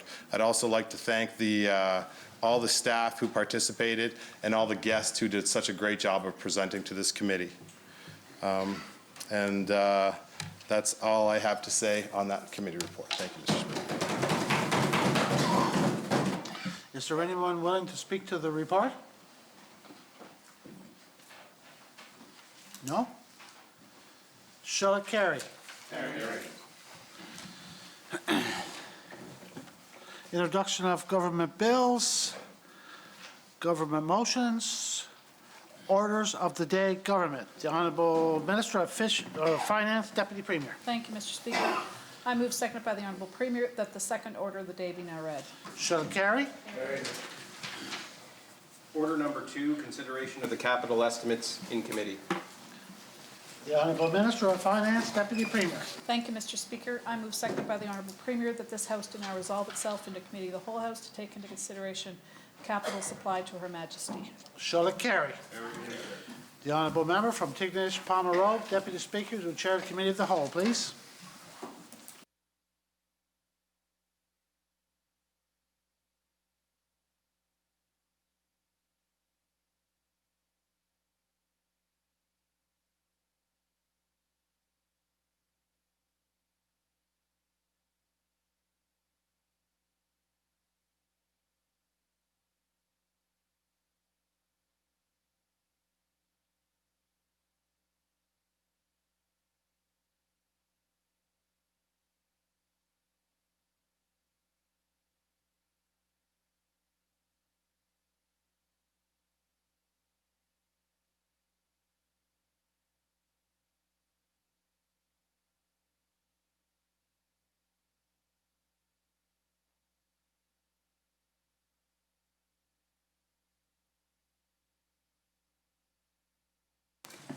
Ready?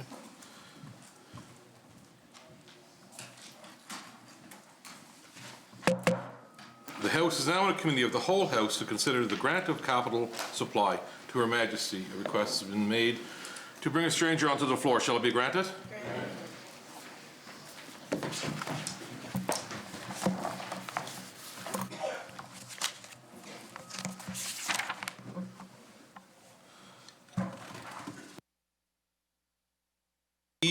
Left off on page 23, capital expenditure for social development and housing. The section capital improvements has been read and is still under discussion. Would you please state your name and title for Hansard? Gordon McFadgen, Assistant Secretary to Treasury Board. Thank you very much, Gord. Mermaid Stratford. So Minister, I understand there was a lot of tabling of documents for answers brought back regarding the capital budget. Do you have those documents with you in which you could share those answers with us so that we can go through those? I don't have them here with me. They would be available. Yeah, Honourable Member, we can make copies. Can we circulate those copies? The only thing I'd like to point out, Chair, is the other option is I go out and get the copies and I miss a lot of the debate and the opportunity to ask questions when those questions were only, those answers were only tabled a short, less than an hour ago. So is it possible that we circulate those answers to any of the members that require them?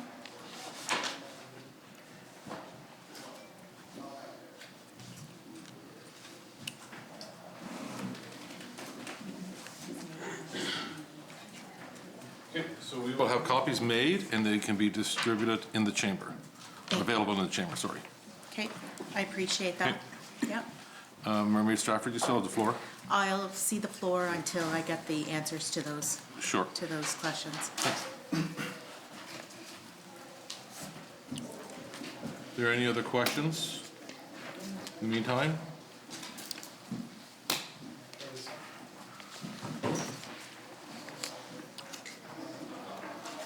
So, honourable member from Mermaid Stratford, are these pertaining to this particular section or previous sections?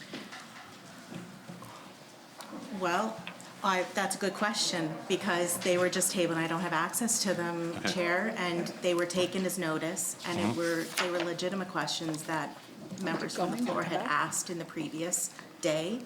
And I just think I could ask all the questions that are on our list again that weren't answered, that were taken as notice yesterday, but I don't think that that is conducive to how we want to spend the time today. So we could do the same as what we did last week, if it was the pleasure of the committee, that if there are no other questions on this section, we can ask the question, whether we carry or not, and the members would have an ability to go back and ask questions on those documents that were tabled. So is it a pleasure, sorry, Mermaid Stratford? My only thought on that, Chair, is it was extremely rushed when I attempted to do that yesterday after I went to go get the answers from the sections that were taken as notice. And there wasn't a lot of readiness to answer the questions that I asked yesterday. It just felt really incredibly rushed. And if those questions are already answered, then, I mean, if we carry the section, then we're moving on to the next section. And I do have a challenge with, because, I mean, we can raise our hands, and we've done this twice, and we've taken a vote, and twice there has been a majority, and we've pushed through a section when we weren't ready because we weren't provided the information.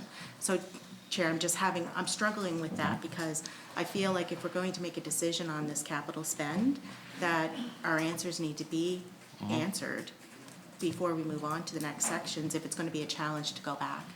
I can appreciate where you're coming from. We have been on this section now for 3 days. And just particular section, 2 lines for 3 days.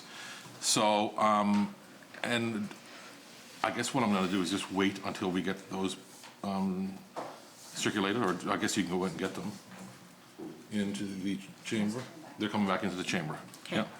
So if we want to just take a brief recess until that time. and then I we'll would appreciate begin that. once everyone has them. Thank you, Chair.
We're now back in session.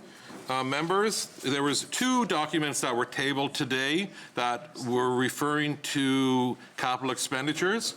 Each member should now have copies on their desk or on their person. So I'm going to open the floor back up for questions. I don't. Okay. So are there any questions? No, any questions? Tyne Valley Sherbrooke? Yeah, you can go ahead and answer. Does she want to answer? Honourable members, we're having difficulty hearing. Okay, so the Alberton project, which I assume by project they mean, he means here, the collaborative project with health, the Department of Health, for the Health Hub. So there's gonna be 10 seniors units. So first of all, is that what we're talking about here? But when we're talking about the Alberton project, is that? 10 social housing this units. question? I don't, it's seniors? Okay, sorry. Okay, sorry. I don't have the, you keep it. You can answer the questions, Gord. Honourable, just one moment, please. Minister of Education and Lifelong Learning, you have a question for me? So what I have is some responses to questions that I'd like to read into the record. Okay, I'll give you that opportunity. Okay. So the first question was, has there been an assessment on school ventilation systems? How many schools do not have mechanical ventilation systems, and any consideration for placing HEPA filters systems in schools? So our ventilation systems, Chair, in schools receive full system cleaning on a rotational basis, and the filters are changed on a regular basis. And at this time, there are 10 schools that do not have a mechanical ventilation system. Prior to the beginning of the school year, departmental staff met with CPHO to provide guidance and review school facility protocols, including ventilation. The second question was, or set of questions were, ventilation on buses is problematic without opening windows. Suggestions to maintain bus runs at 15 minutes would reduce the spread of COVID. With winter coming, has there been considerations to reduce the route times? Does the capital budget contain funds sufficient to achieve the 15-minute standard? So the capital budget currently under debate, of course, is the 21-22 fiscal year, right, Chair? And school authorities continue to readjust routes to help reduce ridership and the number of transfers, as well as the time a student spends on the bus. There were 16 FTE bus drivers added for the 2021 school year through the operational budget's COVID contingency fund. And of course, we just announced a number of additional bus drivers right now, which goes along well with the new electric buses that are coming in. We'll definitely have buses for them to drive. And Mr. Speaker, I wanted to add, though, as Minister, that you know, a 15-minute standard, I think, is not achievable. It would be something that would require a whole lot of money. Talk about magic money faucets. Okay, thank you, Minister. Tyne Valley Sherbrooke. Thank you, Chair. So first, I just want to say that, you know, again, it's good to get information back, but to the Minister of Education, I don't know, on this point, I don't think one of us in this room has a photographic memory, and when you're just repeating the answer, you know, detailed answers to the questions that we asked, you know, you should be tabling that in writing like everybody else so that we can read it. And, you know, so I would suggest and hope that the Minister will also table that information so that, you know, I don't know if that can be done today, because, you know, I can ask questions about information that I'm given in writing, but that was very hard to work with. I'm not sure why that happened. Okay, so Honourable member, we do the same during the process of orders of the day when there are a response to questions asked. Okay, but we just had a whole list of questions. So the process so far has been, you know, tabling several answers. I find it a little, it's just challenging, you know, that we can't get, he's reading that off of his screen. Honourable like, member, I can appreciate your concern. Do you have a question? Yeah, I do. I'll go back to my question that I was in the middle of asking. So the Alberton project, so that is connected to the health hubs. 10 seniors units. So do we have an idea of what the need is in the West Prince area for seniors units? I'm wondering how far this will go to address that need.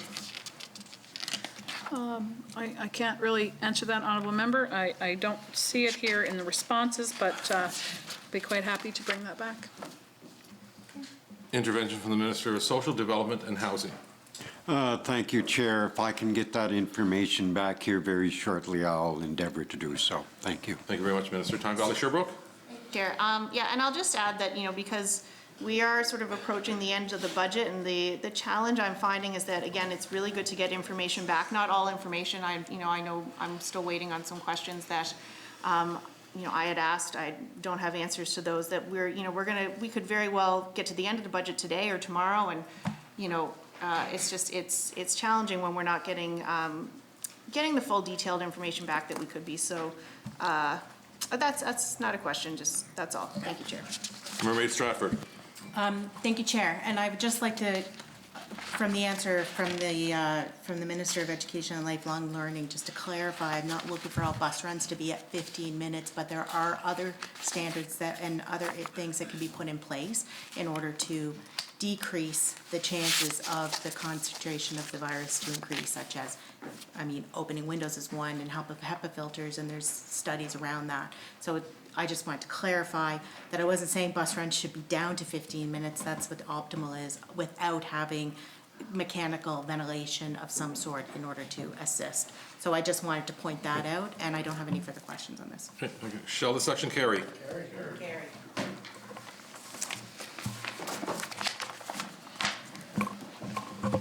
Capital expenditure, transportation, infrastructure, and energy, page 25.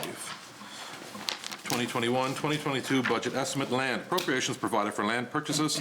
Land purchases $627,000. Total land $627,000. Mermaid Stratford. Thank you, Chair. So $627,000 for land purchases. Can you outline what those purchases are? Those opportunities haven't presented itself to government at this point in time. It's a budget available for land purchases that come up during the year and that become available to government. Mermaid Stratford. Okay, thank you. Is the land bank in this? Is that for consideration of the land bank? No. Mermaid Stratford. Sorry. Okay. Would that have consideration for the Stratford High School? No. Mermaid Stratford. So that's just an earmarked amount that has no detail behind it? No, it goes to buy land towards the 7% commitment that government has pledged to bring under control of the Crown. Okay. Mermaid Stratford. No, I'm great. Thanks, Chair. O'Leary Inverness. Thank you, Mr. Chair. I have a few questions around land, somewhat asked by the member for Mermaid Stratford too. But so it really is going to have to do with the land bank. I think, in my understanding, is that would be separate from this. This is really more for properties for, for getting to your habitat land that's for environment purposes, as well as realignment of roads, things of that nature. And I know you don't have a list, but I do want to put on the record, I know there's about 3 different parcels of land that have contacted me and have contacted the department. One was, I think there's a property next to the Cedar Dunes Provincial Park, and I might add I think it's a, well, I'll have to say who the lady's name is, but I know they've been in touch with that, so I hope that's one that's considered. I don't think it's a very big parcel of land. Another was Ben Shore Lane. It's a property in Cape Wolf that there's access to the shore that's been a long-standing issue. And I know the department has been working on it for some time, but I'd like to do that. And I know another one is the Biddeford Bridge, and I might have that question when we get into bridges where that's at on the list. But I had asked that question last capital budget, and the Biddeford Bridge was on the list, and it never happened.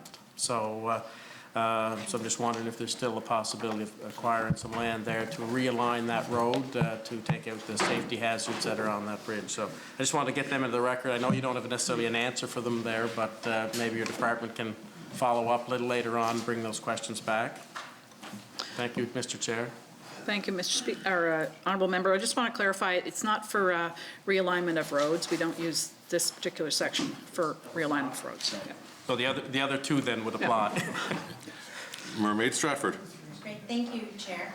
I just wanted to find out about this process. So who is responsible for acquiring land, identifying land? There's a land section within the department that it's their specialty to work with potential sellers and acquire properties. that's their exclusive job, is to deal with properties for the province. Mermaid Stratford. Okay, and over the, next year, we see 590,000, then it'll flatline at 365,000. So is there a push right now in government to get up to a certain percentage by? Our commitment is 7%, and Right. so we're not there yet, and so this is going to help us, get to that point. Mermaid Stratford. Yeah, I understand where it is 7% that we're trying to achieve. Do you have an idea of what this will achieve for us at these 2 years of a higher rate before it baselines? Well, that depends on what parcels of land are acquired. The value of land is a little bit up and down and expensive now for sure, but Yeah.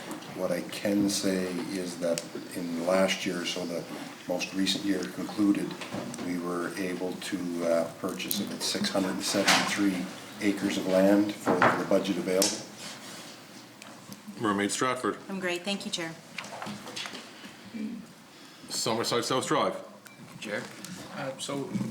Is this the section where if we were looking to do a new energy project, solar farm or a wind turbine farm, would we be buying land through these funds?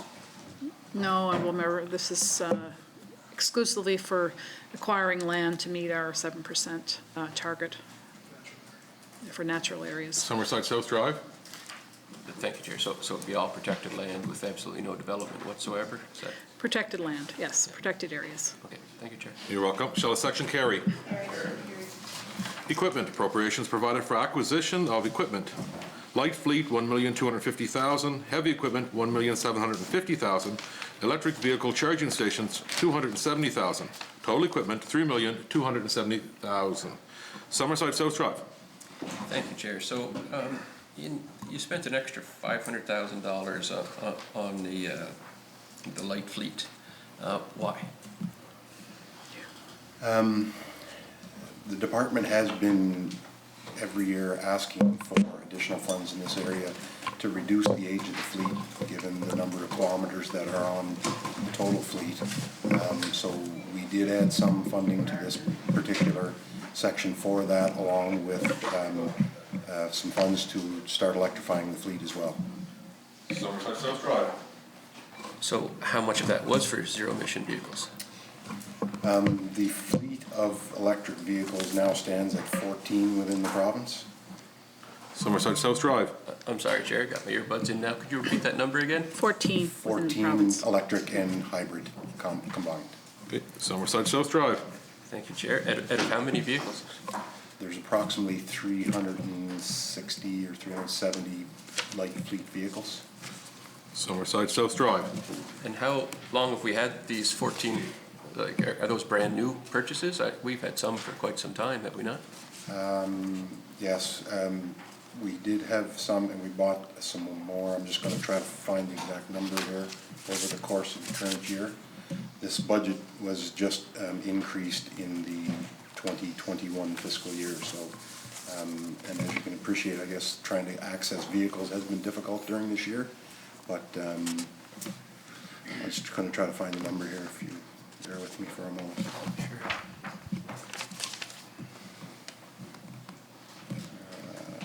I don't see it specifically laid out. I'll have to get back to you exactly with how many we purchased this year versus what was in the fleet in previous years.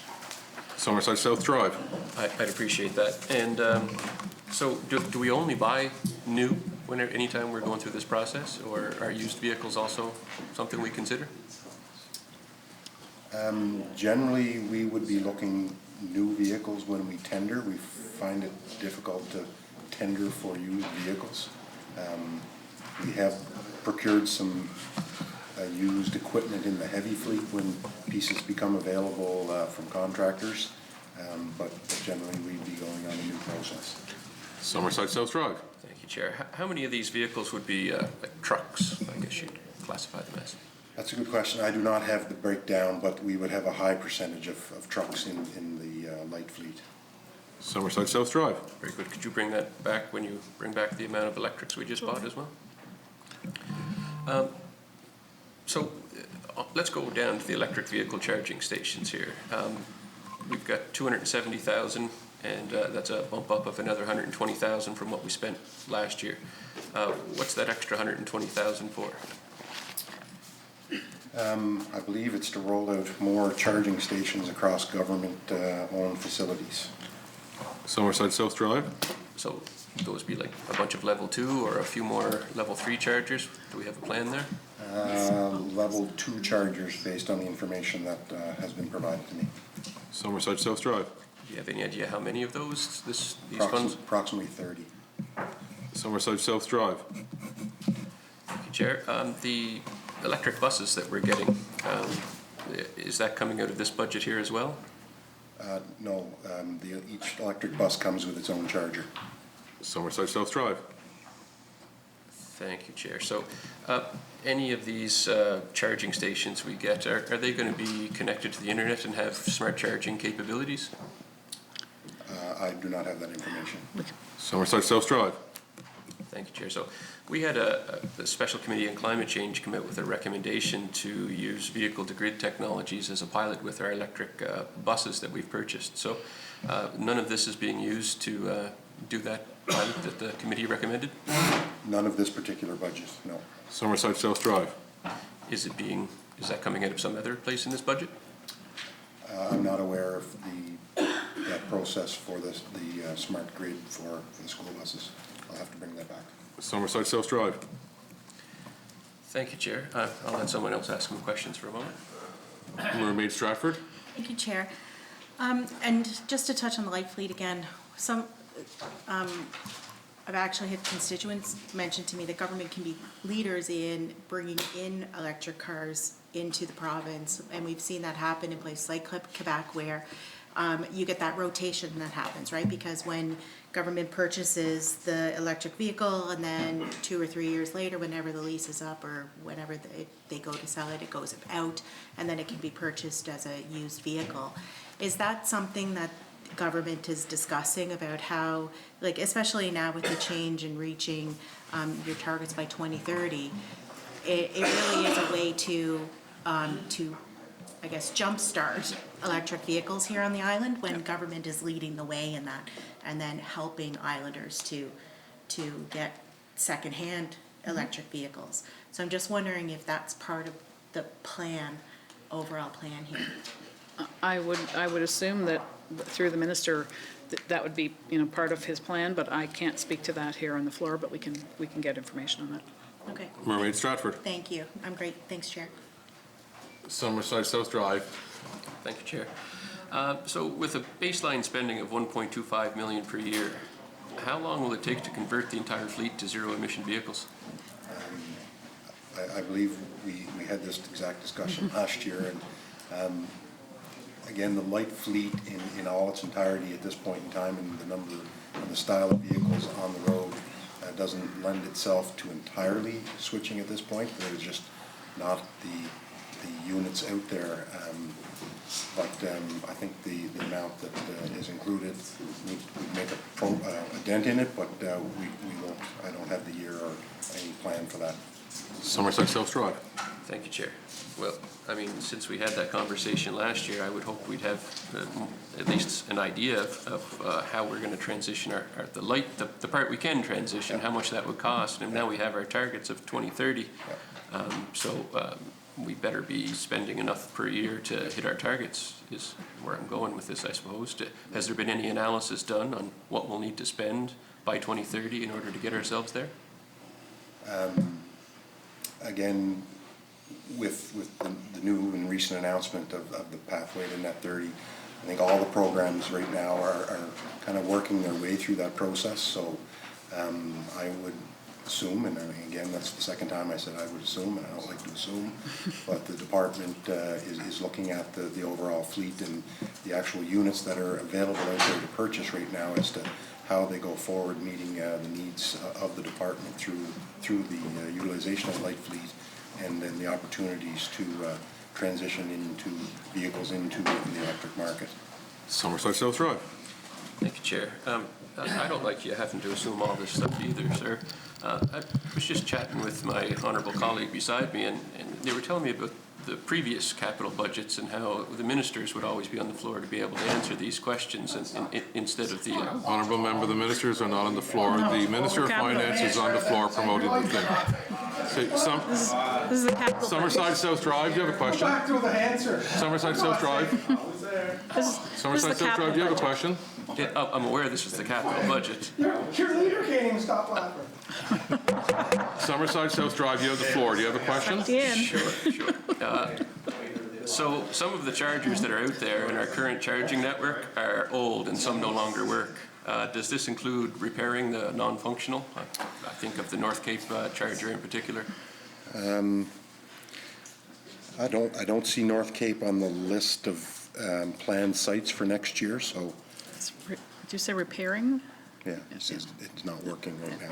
So would that be operating? Summerside South Drive. Thank you, Chair. So are there any repairs on there? Not necessarily North Cape, but are we repairing our network as we go, or are we just installing new and leaving them? Would that be operating? Well, what I would say to that is that if it's within our network, and I'm not 100% sure whether the one at North Cape belongs to the Wind Energy Institute up there or it's us, we would be keeping up to date all the infrastructure that we have in place to make sure that it works. Summerside South Drive. I don't believe the one there actually was installed by the government at first. It was a private company, Sun Country Highway. But it has been down, and I'm not sure who, so that's not the province that maintenance falls under now? Not if it's a private installation. Summerside South Drive.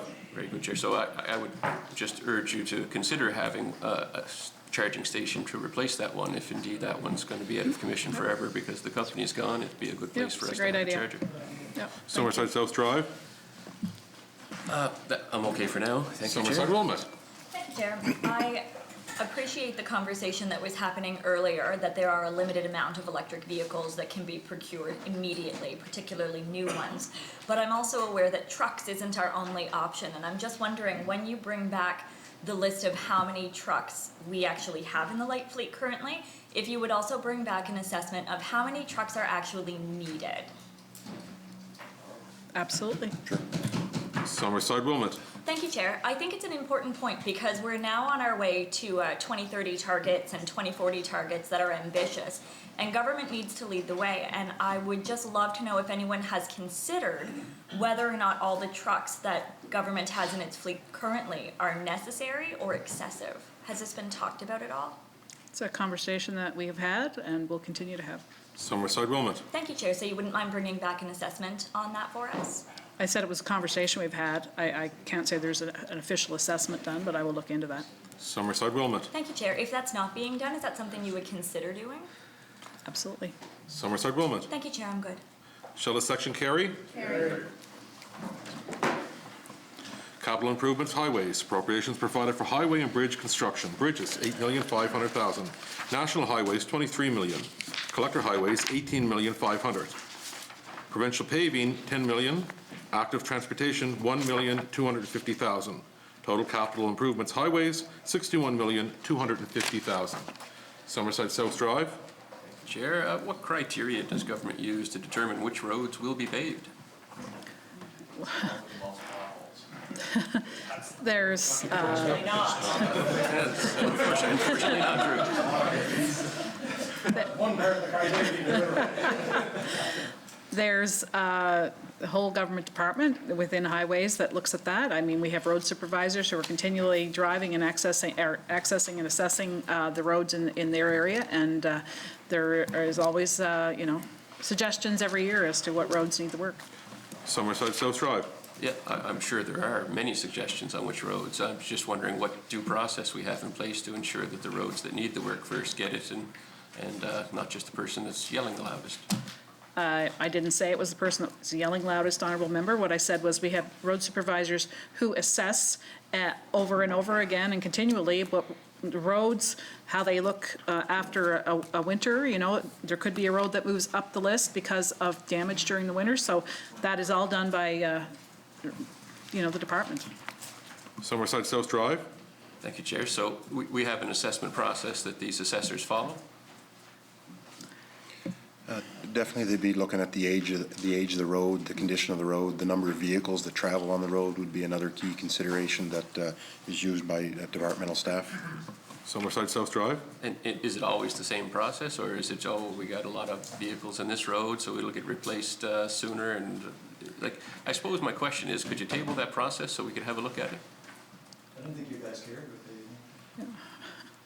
what We'll bring back whatever we can as far as, what the process is. Summerside South Drive? That would be appreciated. Could you walk us through each of the paving projects? Location, cost, estimated traffic use?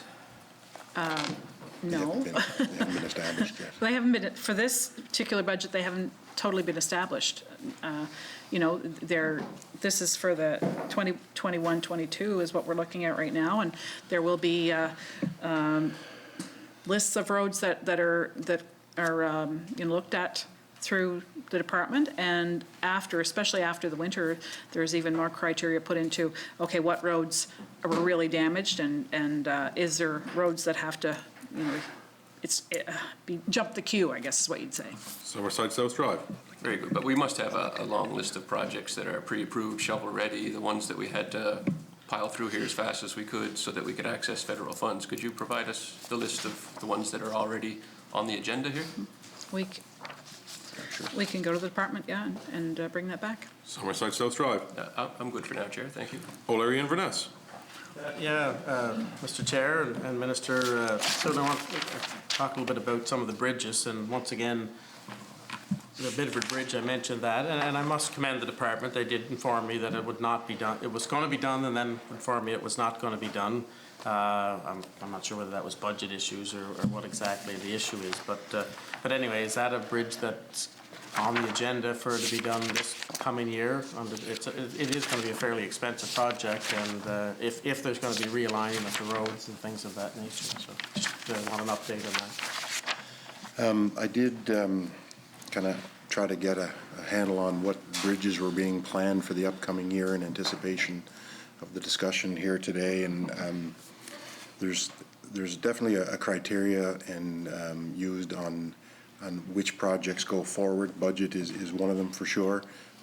Safety would be another one, and they have a list of that are being considered, but they're just a little reluctant to get those projects out in case there's other bridges that need to get replaced ahead of ones that are planned at this time, particularly if safety concerns come along. And there's no bridge that is in dire jeopardy of failure at any one point in time, but sometimes, whether it be winter storm or a weather event, it can affect which projects need to be addressed in the upcoming year. O'Leary Inverness? Yeah, no, and I can appreciate that, and I understand that these things change, and there's weather events, there's a lot of factors that go into it. I guess from my end, when I'm told the Biddeford Bridge is going to be done, and I really do appreciate being told then, no, it's now not going to be. At least that gives me an update now. And another one I was told wasn't going to be done was the Stephen Road Bridge, and then I'm told later it's going to be done. To my knowledge, it has not been done as of yet. So it's just about trying to work with MLAs in the area and making sure that they understand, when a bridge can't be done or if something comes up. Because like I say, I'm always kind of looking and waiting. I get constituents calling, wondering. In this Stephen Road Bridge case, it was a case where farmers had to drive around. It's the same story. Every MLA has them, that they have to travel quite a distance. And I believe you, Minister, were quite outspoken on that particular subject when you were in opposition. So it's just about trying to keep that information up. But I will add one more question to this. Your minister had made a decision that they were going to actually start to pave clay roads. I'm wondering how that affects you as a Minister of Finance and how sustainable that is in the choices that you're making. I know my riding didn't get any clay roads paved, and I respect that, but I'm wondering how sustainable that is in the decision-making process of trying to maintain roads into the future. What's your opinion? Yeah.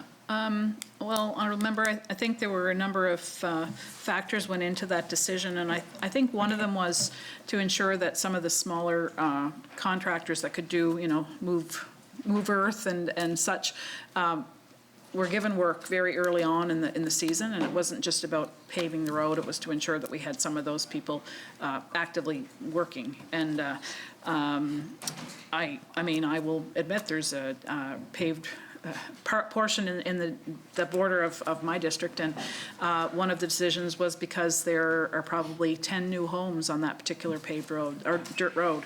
So it was kind of a safety issue, and it was a request from a number of people on that road. So I think there were a number of factors went into what roads were paved, but I know originally, early on in COVID, we were concerned that, you know, some of the construction companies out there, or the earth mover companies out there, wouldn't have work early on, and that we wanted to ensure that they did. So.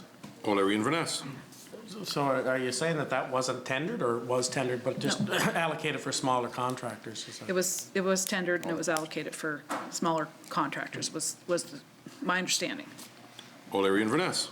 So, but there lies the question I'm trying to have, not in the tendering issue, but the issue with, it's really, you got a bunch of departments dealing with this. You got a Minister of Transportation, you got a Minister of Agriculture and Land, building permits get approved on roads that then eventually, when the houses go there, they require better roads and transportation, buses and things of that nature. And I do find it as an MLA, I see this happening quite a bit, and then the pressure comes on me to try to do something with those particular roads. But I would encourage the government, and you as Minister of Finance is the person who has to pay for all of this, to have good communication lines between those three departments to try to figure out, you know, what's going to be sustainable. I recall one time in my district there was, you know, a building permit was issued in a road that was about 2 kilometers down. It was pure swamp, and it was an old road at one time. And then, like I say, they were from off island, and they wanted the road paved. And I think we, in the end, wound up putting a bunch of chipped tires to try to build the road up. In the end, nobody ever did build on it, but you know, it does come to be a big factor when you try to maintain that, from snow removal and things. So I empathize where you're at. I would like to see, though, as a government and as a critic, to say you need some clear policies around that so we can all be consistent and we don't have these things happen. Like I say, once somebody builds somewhere, then the services get requested and asked, and it can. I just think it's not sustainable in the end of the day. Yeah. And appreciate those comments, Honourable Member. I mean, a number of those houses have been there now for, you know, 5 years to 10 years. And I understand that, you know, that they would like it to be paved. And normally I think we would say no, but because of COVID, it was an opportunity to, you know, to ensure that those smaller contractors got some work early on.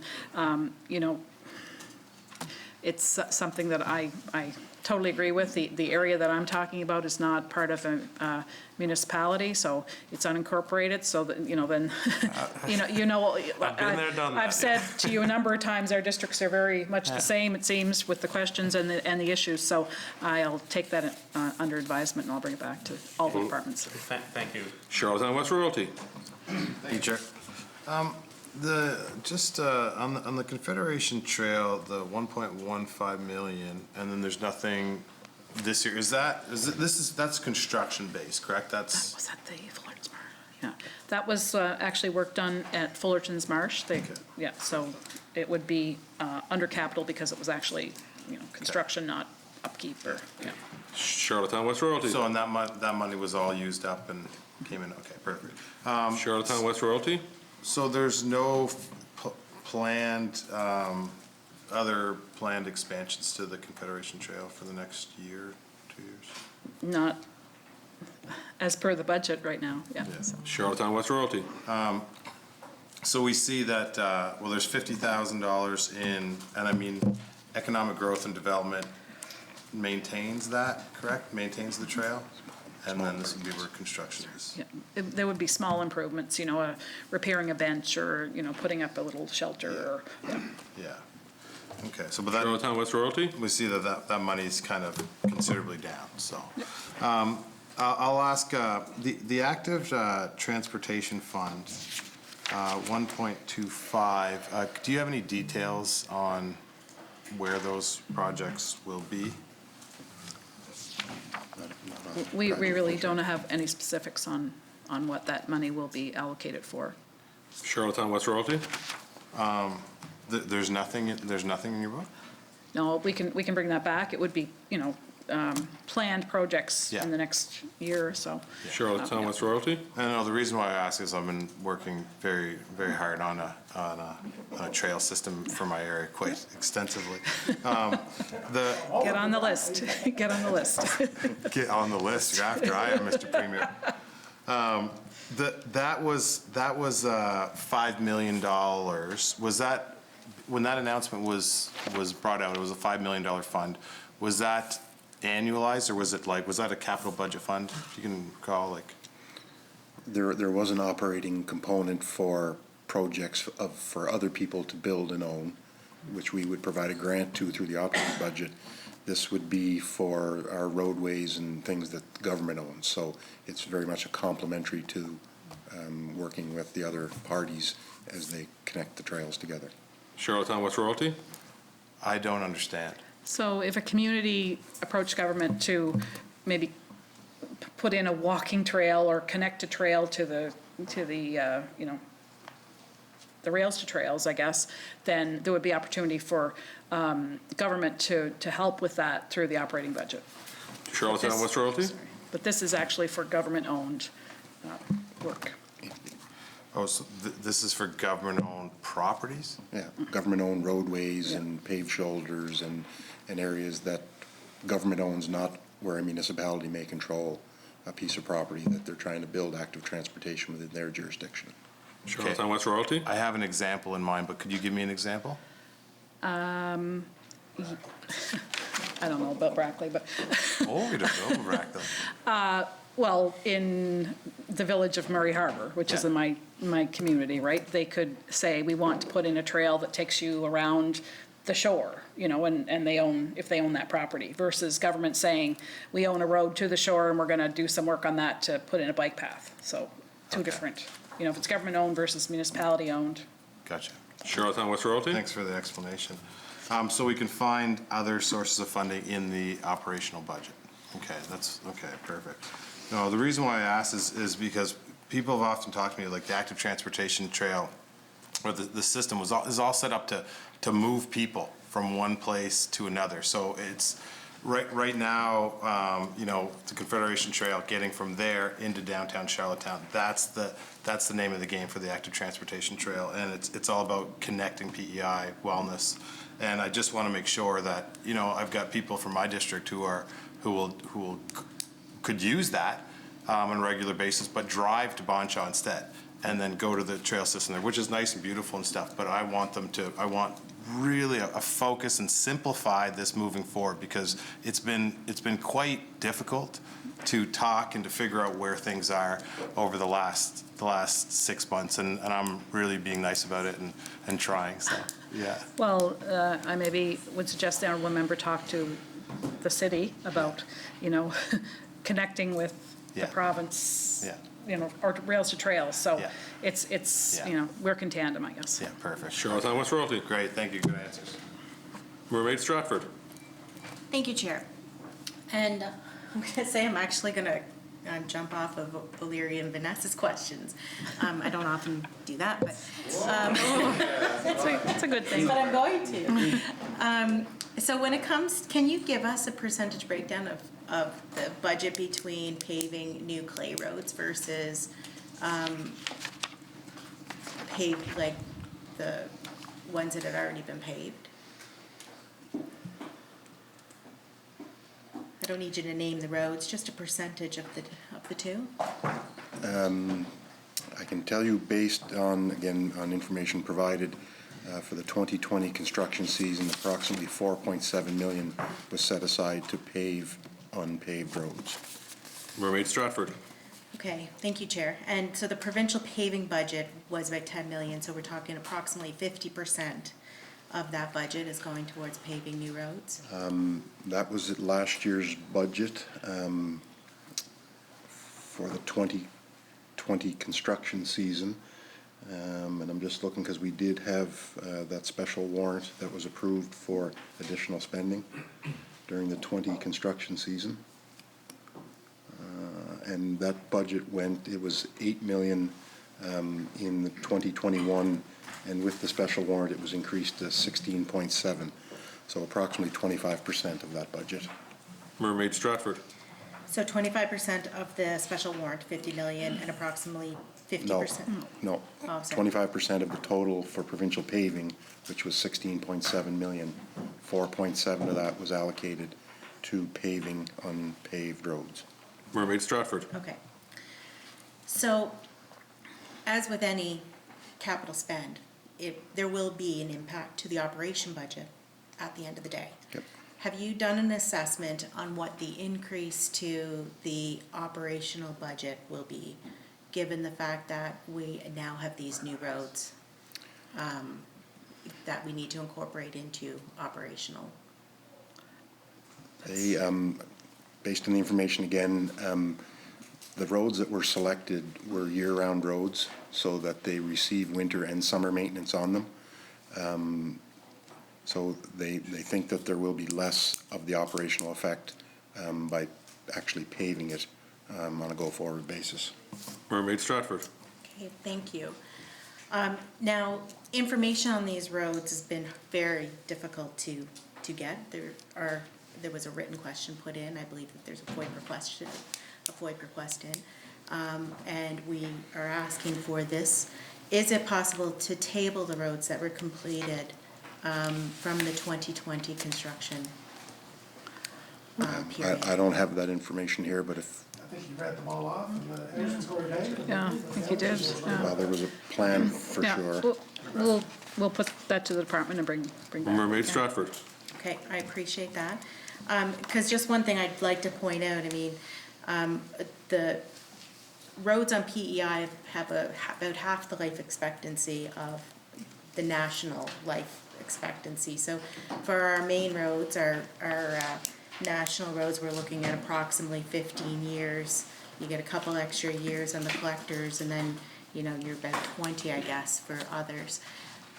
So my concern when I went through this whole budget is we discussed that the COVID funding was for shovel-ready projects. So therefore, we leapfrogged paving projects, from my understanding. All they had to be was on the list for the 5 years, like within the 5-year plan, and they could have been used for funding. Is that inaccurate? I believe the discussion when we went through the special warrant for capital, we had indicated at that time that there was a list that was pre-approved under the Build Canada program that was at Ottawa already, and we could pluck them off the list and get them done faster with the funding that was authorized by the House in the spring. Mermaid Stratford. Right, my recollection of that is it had to be on the 5-year plan, so it would have had to have been identified, meaning it would have been on the 5-year plan. Am I right in saying that? All the projects within the Build Canada have been submitted already. That Yeah. program is closed, so if it's not on and not submitted to Canada, Government of Canada already, we couldn't add any more roads to that list, but we had to clean that list up before we could talk about any of the new COVID resiliency money and other changes to that infrastructure programs. Mermaid Stratford. Right, so they were already approved and they were already on a plan, and whether they were in year 3, they could have been pushed to year 1 to capitalize on that $80-20 or whatever it was, or $50 They were always on the 50-50 plan Okay. through Build Canada. We just accelerated the plan from years 2 or 3 to kind of Right. say double down in year 1, but to kind of clear the backlog. Mermaid Stratford. So essentially, a road that was planned 3 years from now to be done, it could have been accelerated to be completed in this year. If it was approved in the Build Canada Fund. Right.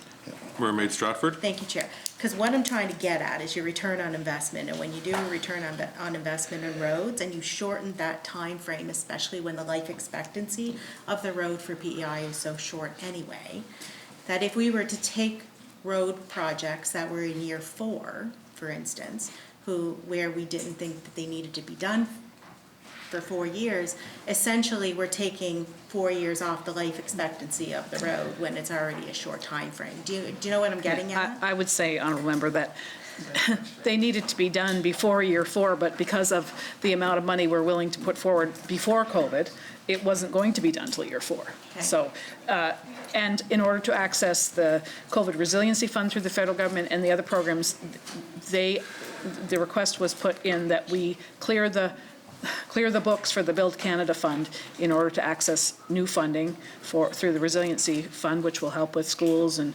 hospitals and anything that can be done within that particular time frame of December 31st of next year. Mermaid Stratford? So going forward now, we have consolidated all these paving jobs into a very tight time frame. How do you envision that now we're going to be able to maintain those roads when we have them all paved at the same time, but we know that we can only do a certain number of kilometers per year because of our budget? How do we have a plan of how we're going to address that going forward? That's not something that I can answer on the floor here, but we can put that question to the department. Mermaid Stratford? Okay, because my last comment, thank you, Chair. My last comment on that is we're creating an issue down the road when you consolidate a whole lot of paving jobs and you do $190 million worth of paving in 5 years.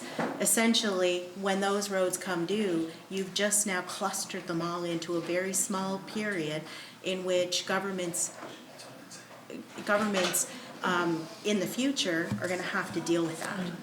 And that is why we don't pave everything all at once. That's why we stretch it all out. And I think that that's a significant issue that we have on this side when we consolidate so much spending into pavement instead of other areas.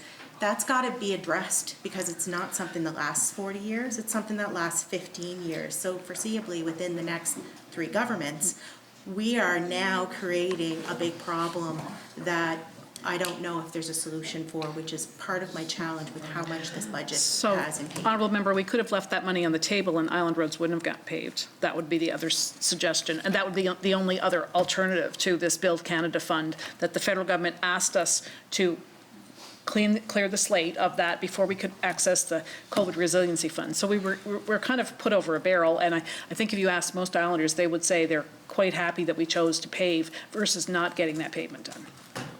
But I would also say to that, before everybody, I would actually hope everybody bangs their desks on this. I'm sure if you ask the homeless people of Prince Edward Island and those suffering from mental health and addictions, that they would be applauding you if you put the money in that in an accelerated time frame as well. But the money could not be used for any of those programs.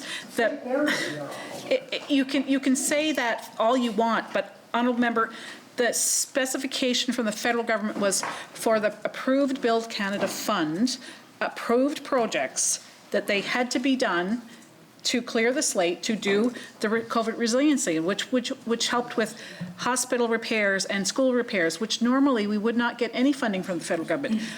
Honourable Member, we could have used that COVID resiliency fund and said we're going to build housing for homeless people, but we couldn't. We had $10 million per project, and they have to be completed by December 31st of 2021.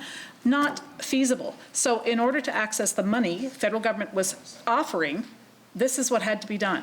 And again, I'll say, Islanders seem quite happy to have safe roads.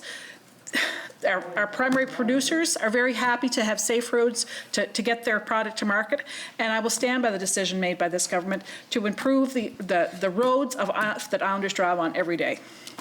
Mermaid Stratford. I'm great. Thanks, Chair. Charlottetown Brighton. Thank you, Chair. Believe it or not, I have a paving question too. Not so much what you pave, but I've noticed, and this goes particularly for kind of country small roads, they seem to get broken down very fast. And what is your process to figure out how much money to spend to get the longest lasting thing, kind of a life cycle analysis? Is that done on a regular basis?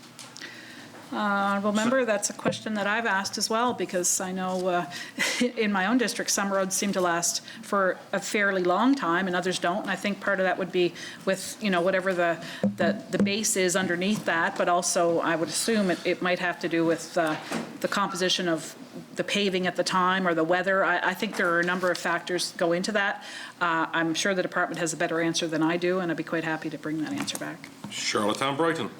but so there is a process of some kind, because I notice there are many other roads that last, decades, like high traffic roads typically. It also has to do with the composition of the vehicles that are traveling over the top of the road. So if you get in an area that has like a cement plant that is at the doorway, it breaks down a lot faster than one that has very little traffic on it.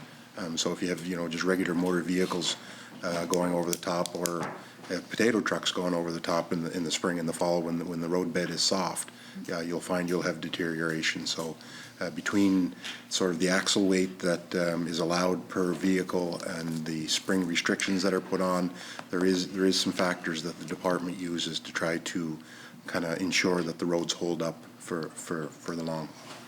Charlottetown Brighton. So can I hope that enough is being invested in the road to will last as long as possible? We all hope that, honourable member. That somebody looks at it like you don't look at buildings, you don't particularly care how much it costs to operate, but you are looking at the roads like that. It's all something that we have to look at to ensure that, roads remain sustainable as far in the future as we can. Charlottetown Brighton. Thank you, Chair. You're welcome. Tyne Valley Sherbrooke. Thank you, Chair. So, first, I just want to note that the Build Canada Fund, it's not the Build Roads Fund. It actually, there were a lot of other things that could be done on there. Now, the fact that there weren't other items that were available to government that I already identified as priorities that would be ready to go, that's really a reflection of what was identified as a priority by this government, not what was a requirement of the fund. So I just want to highlight that. But that's not my question. I did want to ask a question about road supervisors and the process for choosing which roads are repaired and paved. So it's my understanding, and correct me if I'm wrong, that the road supervisors submit their recommendations. They do an assessment. We don't know exactly how that works, but they assess and they submit recommendations on which roads should be repaired and paved as well to the minister. Is that how it works? I would assume. I mean, I'm not the minister, but I would assume that we'll bring back that answer. Yeah. Tyne Valley Sherbrooke. Okay, thank you, Chair. Do we know how often those that list of recommendations is provided to the minister from each road supervisor? I'm assuming there'd be a regular update, especially though in the spring of the year when they're talking about what is going to be paved that season. Tyne Valley Sherbrooke. Yeah, thank you, Chair. And I would assume so as well, that probably once a year, I would think, and maybe twice for a sort of a update. And so the process, as I understand it, is that the road supervisors submit their priorities list to the minister, and then the minister ultimately decides which roads will be paved based on those lists. So is it possible to bring back the most up-to-date lists provided by the road supervisors and then the resulting decisions about which roads are actually going to be paved? We'll bring back whatever we can, honourable member. Tyne Valley Sherbrooke. That's all, Chair. Thank you. Montague Kilmuir. Thank you, Chair. I just had one question, and a couple of constituents at the Dingwalls Mills turn. Route 4 turns onto Route 2 on the way to Surrey, from Montague to Surrey. He's pretty close, and a lot of fishermen that go up that way to Newfrage that live in my district. And anyways, but I think there's a cross pipe, or there's a culvert underneath the road that needs to be replaced that's kind of been holding that up to get that section paved for the past 15 years. And I think that would come out of capital. I don't know if that's on the list to be done, or if we can look at getting that on the list, or... I'm sure the department is listening as we speak here, and we'll take note of that. Perfect, thank you. Montague Kilmuir, that everything? That's good. Okay. Charlottetown Victoria Park. Thank you, Chair. I'm going to bounce off a bit what Tyne Valley Sherbrooke just said about the Build Canada funding, and one of the reasons that that, you know, that I have concern is that it wasn't just pavement. And so I would welcome very much an intervention from the Minister responsible for the status of women, wondering if the Task Force for Advancing Gender Equity and Diversity Committee had a glance over this budget. Answer that, I guess. And the reason this is important is because Honourable member, you ask your questions through the chair to the Minister of Finance, who's put this motion on the floor. Thank you, Chair. The reason that this is important is because this section in particular gives a whole lot of jobs to men. And while the Minister responsible for the status of women and the Minister of Transportation, Infrastructure and Energy said that they were working together to ensure that women were hired, that's not something that happens organically. That is something we need to work very hard for. We need to work with employers.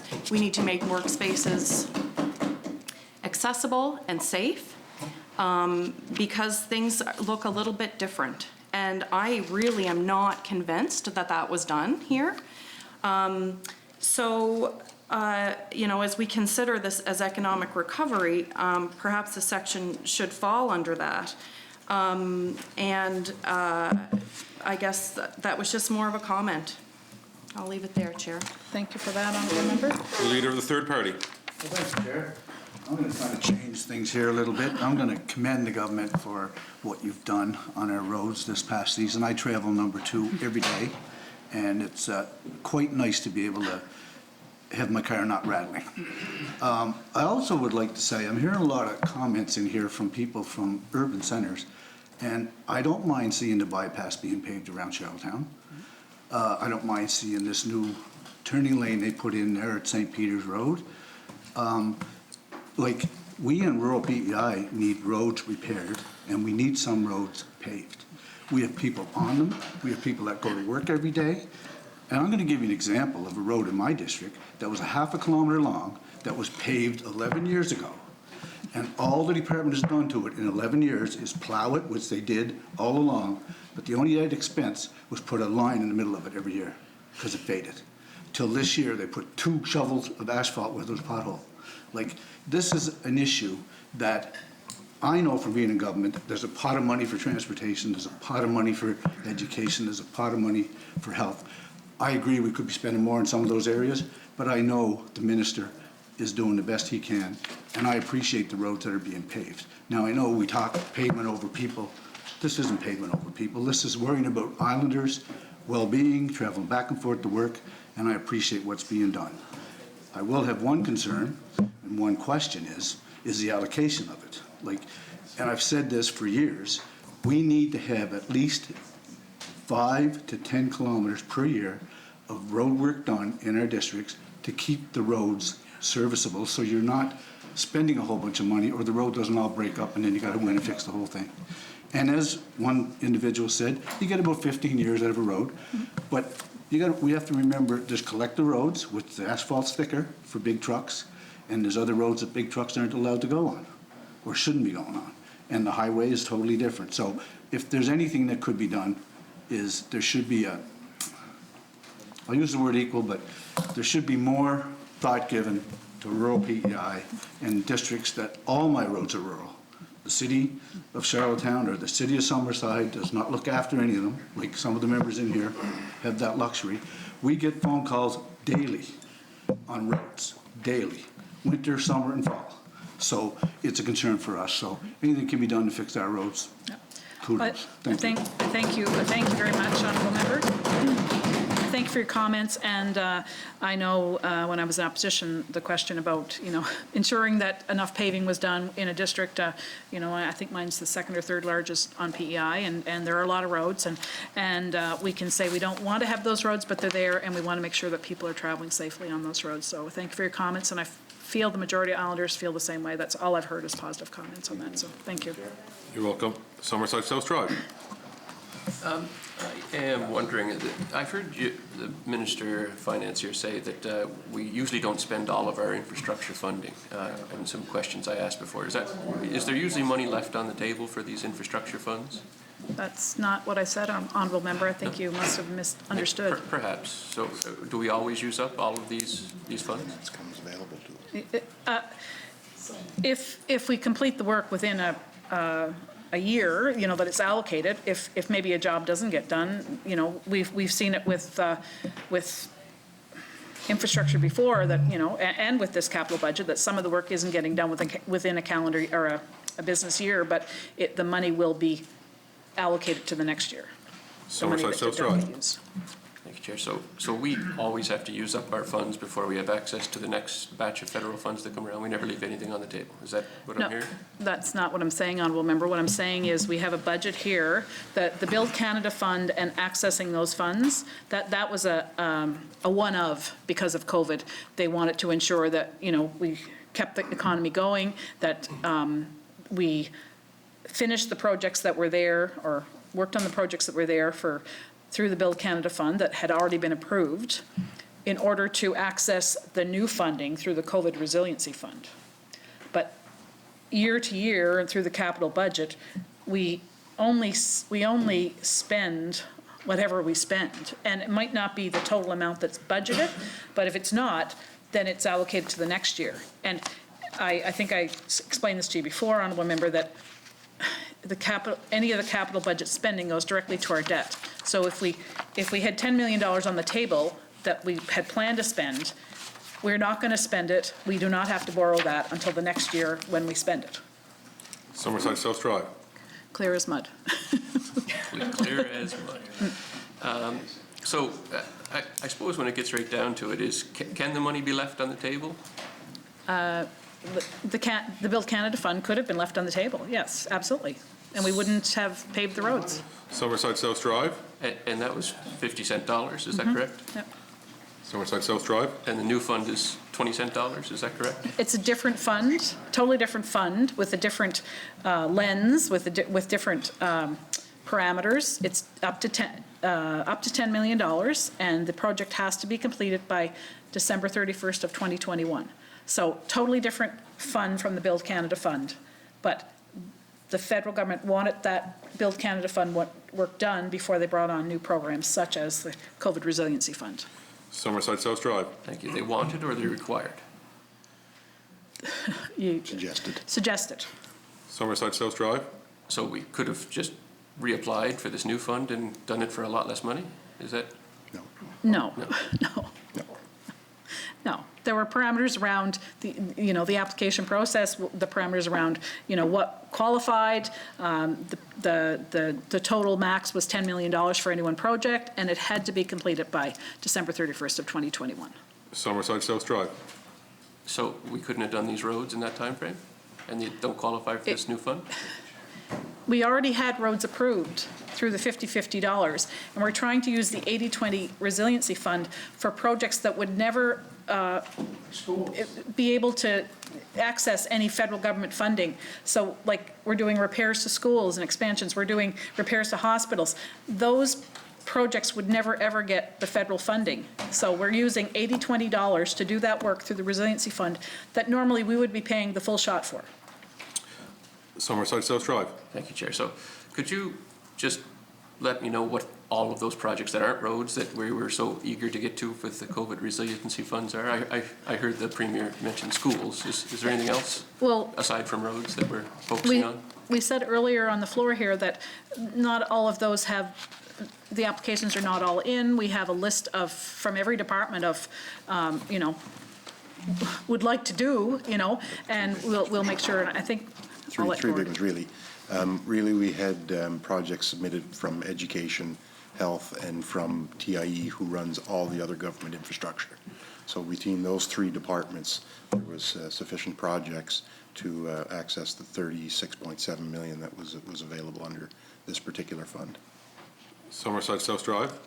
This particular fund being the Build Canada Fund? No, the COVID Resiliency Fund. COVID Resiliency. Summerside South Drive. Thank you, Chair. That's fine for now. Charlottetown Brighton. Thank you, Chair. And first of all, I want to agree with the leader of the third party. We have an excellent set of roads. I might quibble with, too many roundabouts here and there, but generally speaking, I think they are excellent. Permit me, can I make a more general statement that relates to this page? My first question is, is there anything on this page here that relates to the government's big promise of net zero in 10 years? Any of the projects that are going through the capital budget will go through this net zero lens. The Sherwood School, through Active Transportation, so Sherwood School now we know will be the net zero ready. All of the renovations, they have to go through that lens as well. So all of the capital expenditure that we have is really to go through that net zero lens, regardless of what department. Charlotte Brighton. Well, that's good to hear that you're following up on that, but I'm still struggling with the issue whether or not I can support this capital budget, and the issue is not whether or not to support the government. I have absolutely no desire to topple this government, nor Vote against every bill so far, every expenditure bill. Charlotte Brighton, you have the floor. Okay.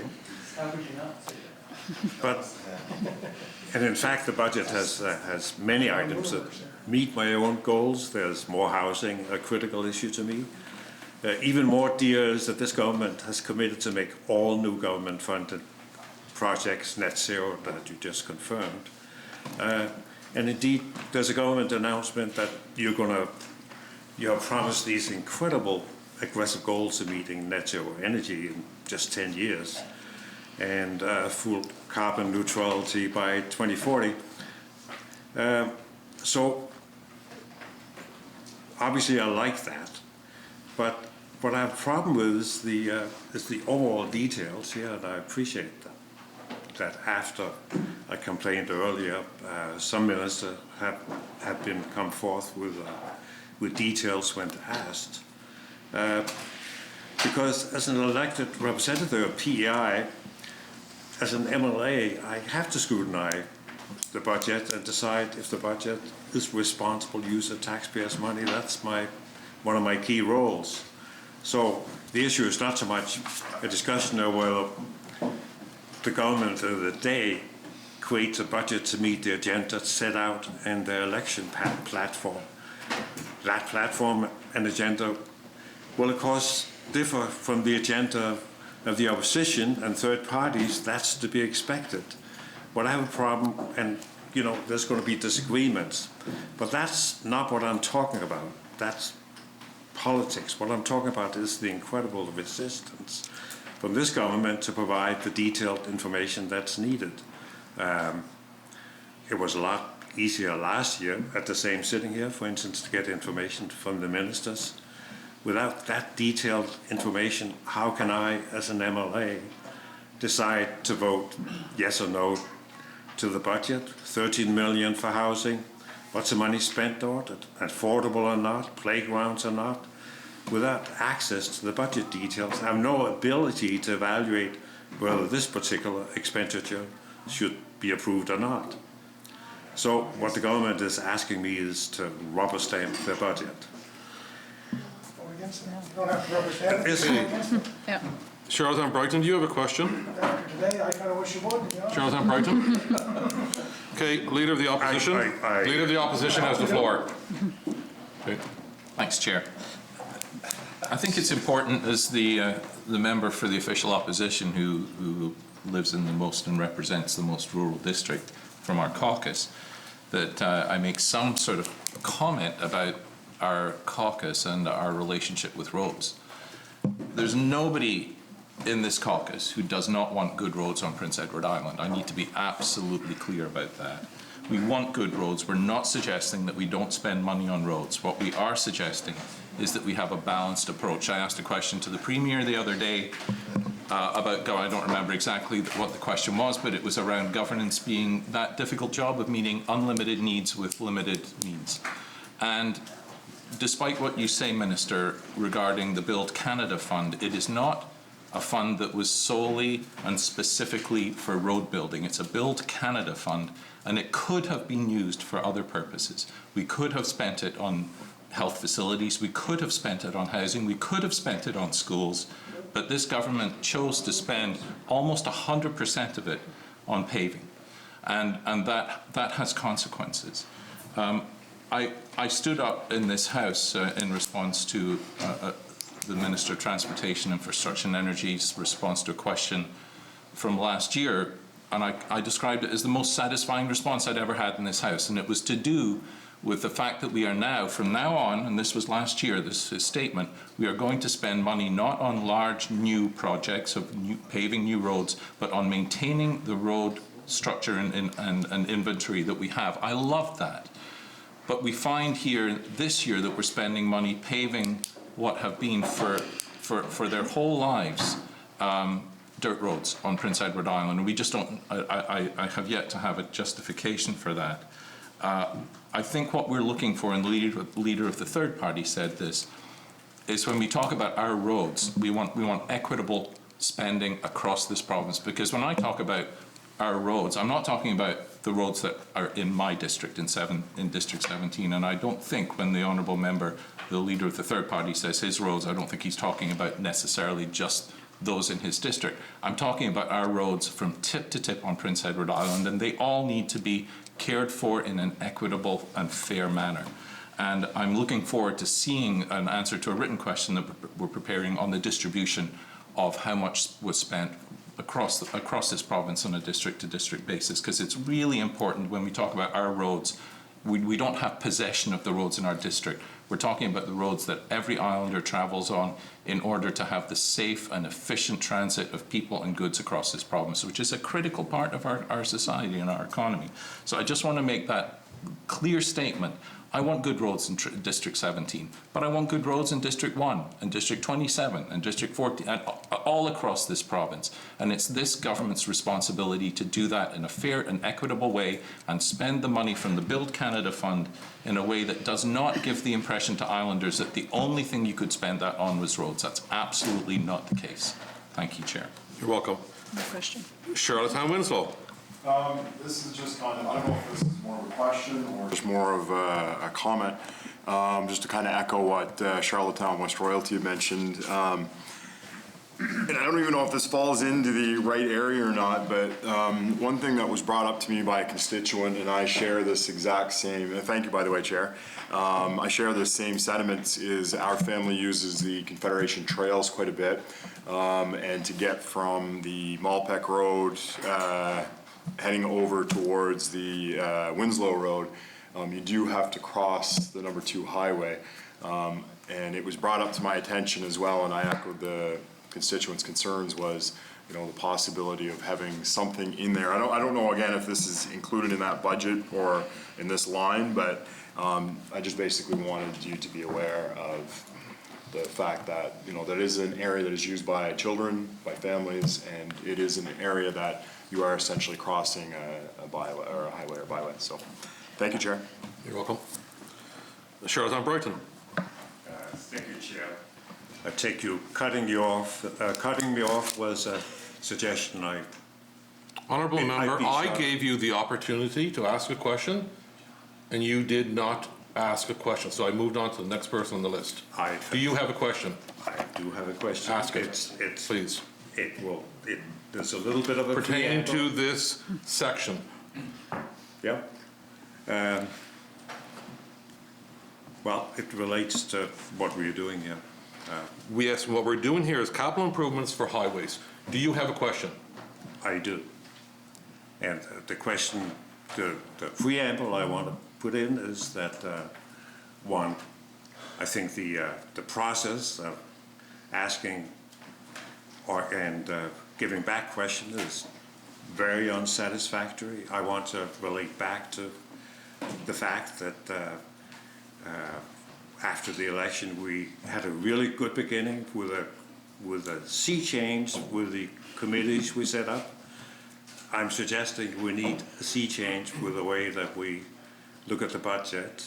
And my question to the Minister of Finance, will you consider bringing back a new way that budgets are presented, and so we can get a more meaningful discussion?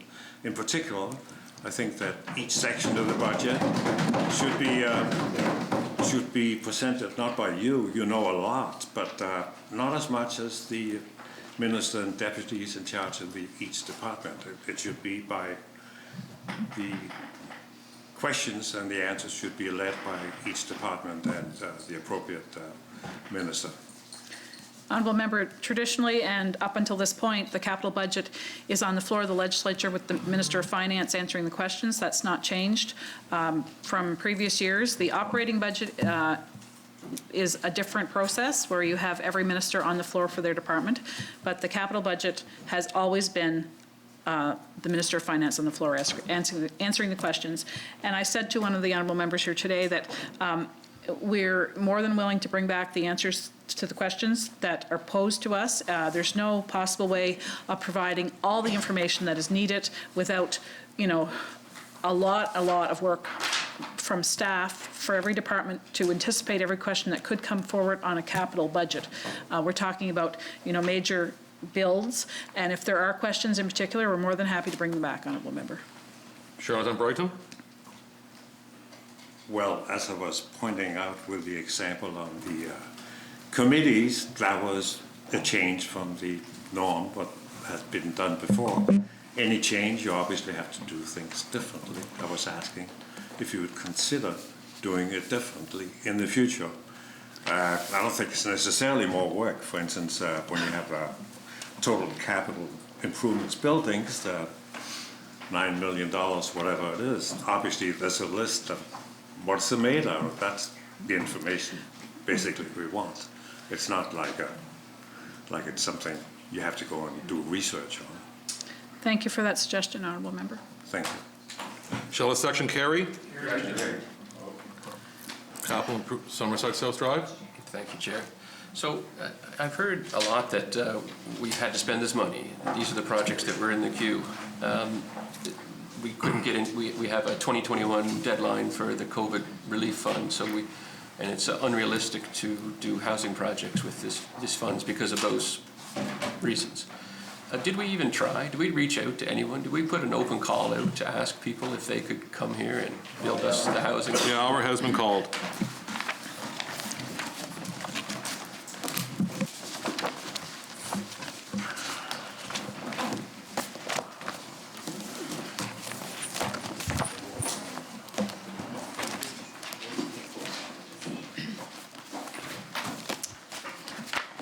Mr. Chair, I move the Speaker take the chair and let the chair report progress. I beg leave to sit again. Shall it carry?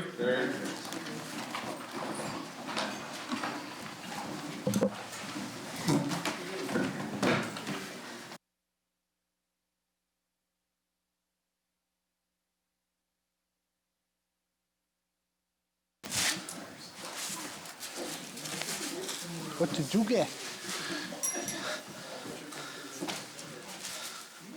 Mr. Speaker, as Chair of the Committee of the Whole House, having under consideration the grant of capital supplied to Her Majesty, I beg leave to report that the committee has made some progress and begs leave to sit again. I move the report of the committee be adopted. Shall carry. Honourable members, I understand the hour has been called. Yes. Oh. I thought you wanted the honourable member from Morale Donna and the Government House Leader. Thank you, Mr. Speaker. I move to this House will be around until Thursday, December the 3rd at 2 o'clock in the p.m. Shall carry.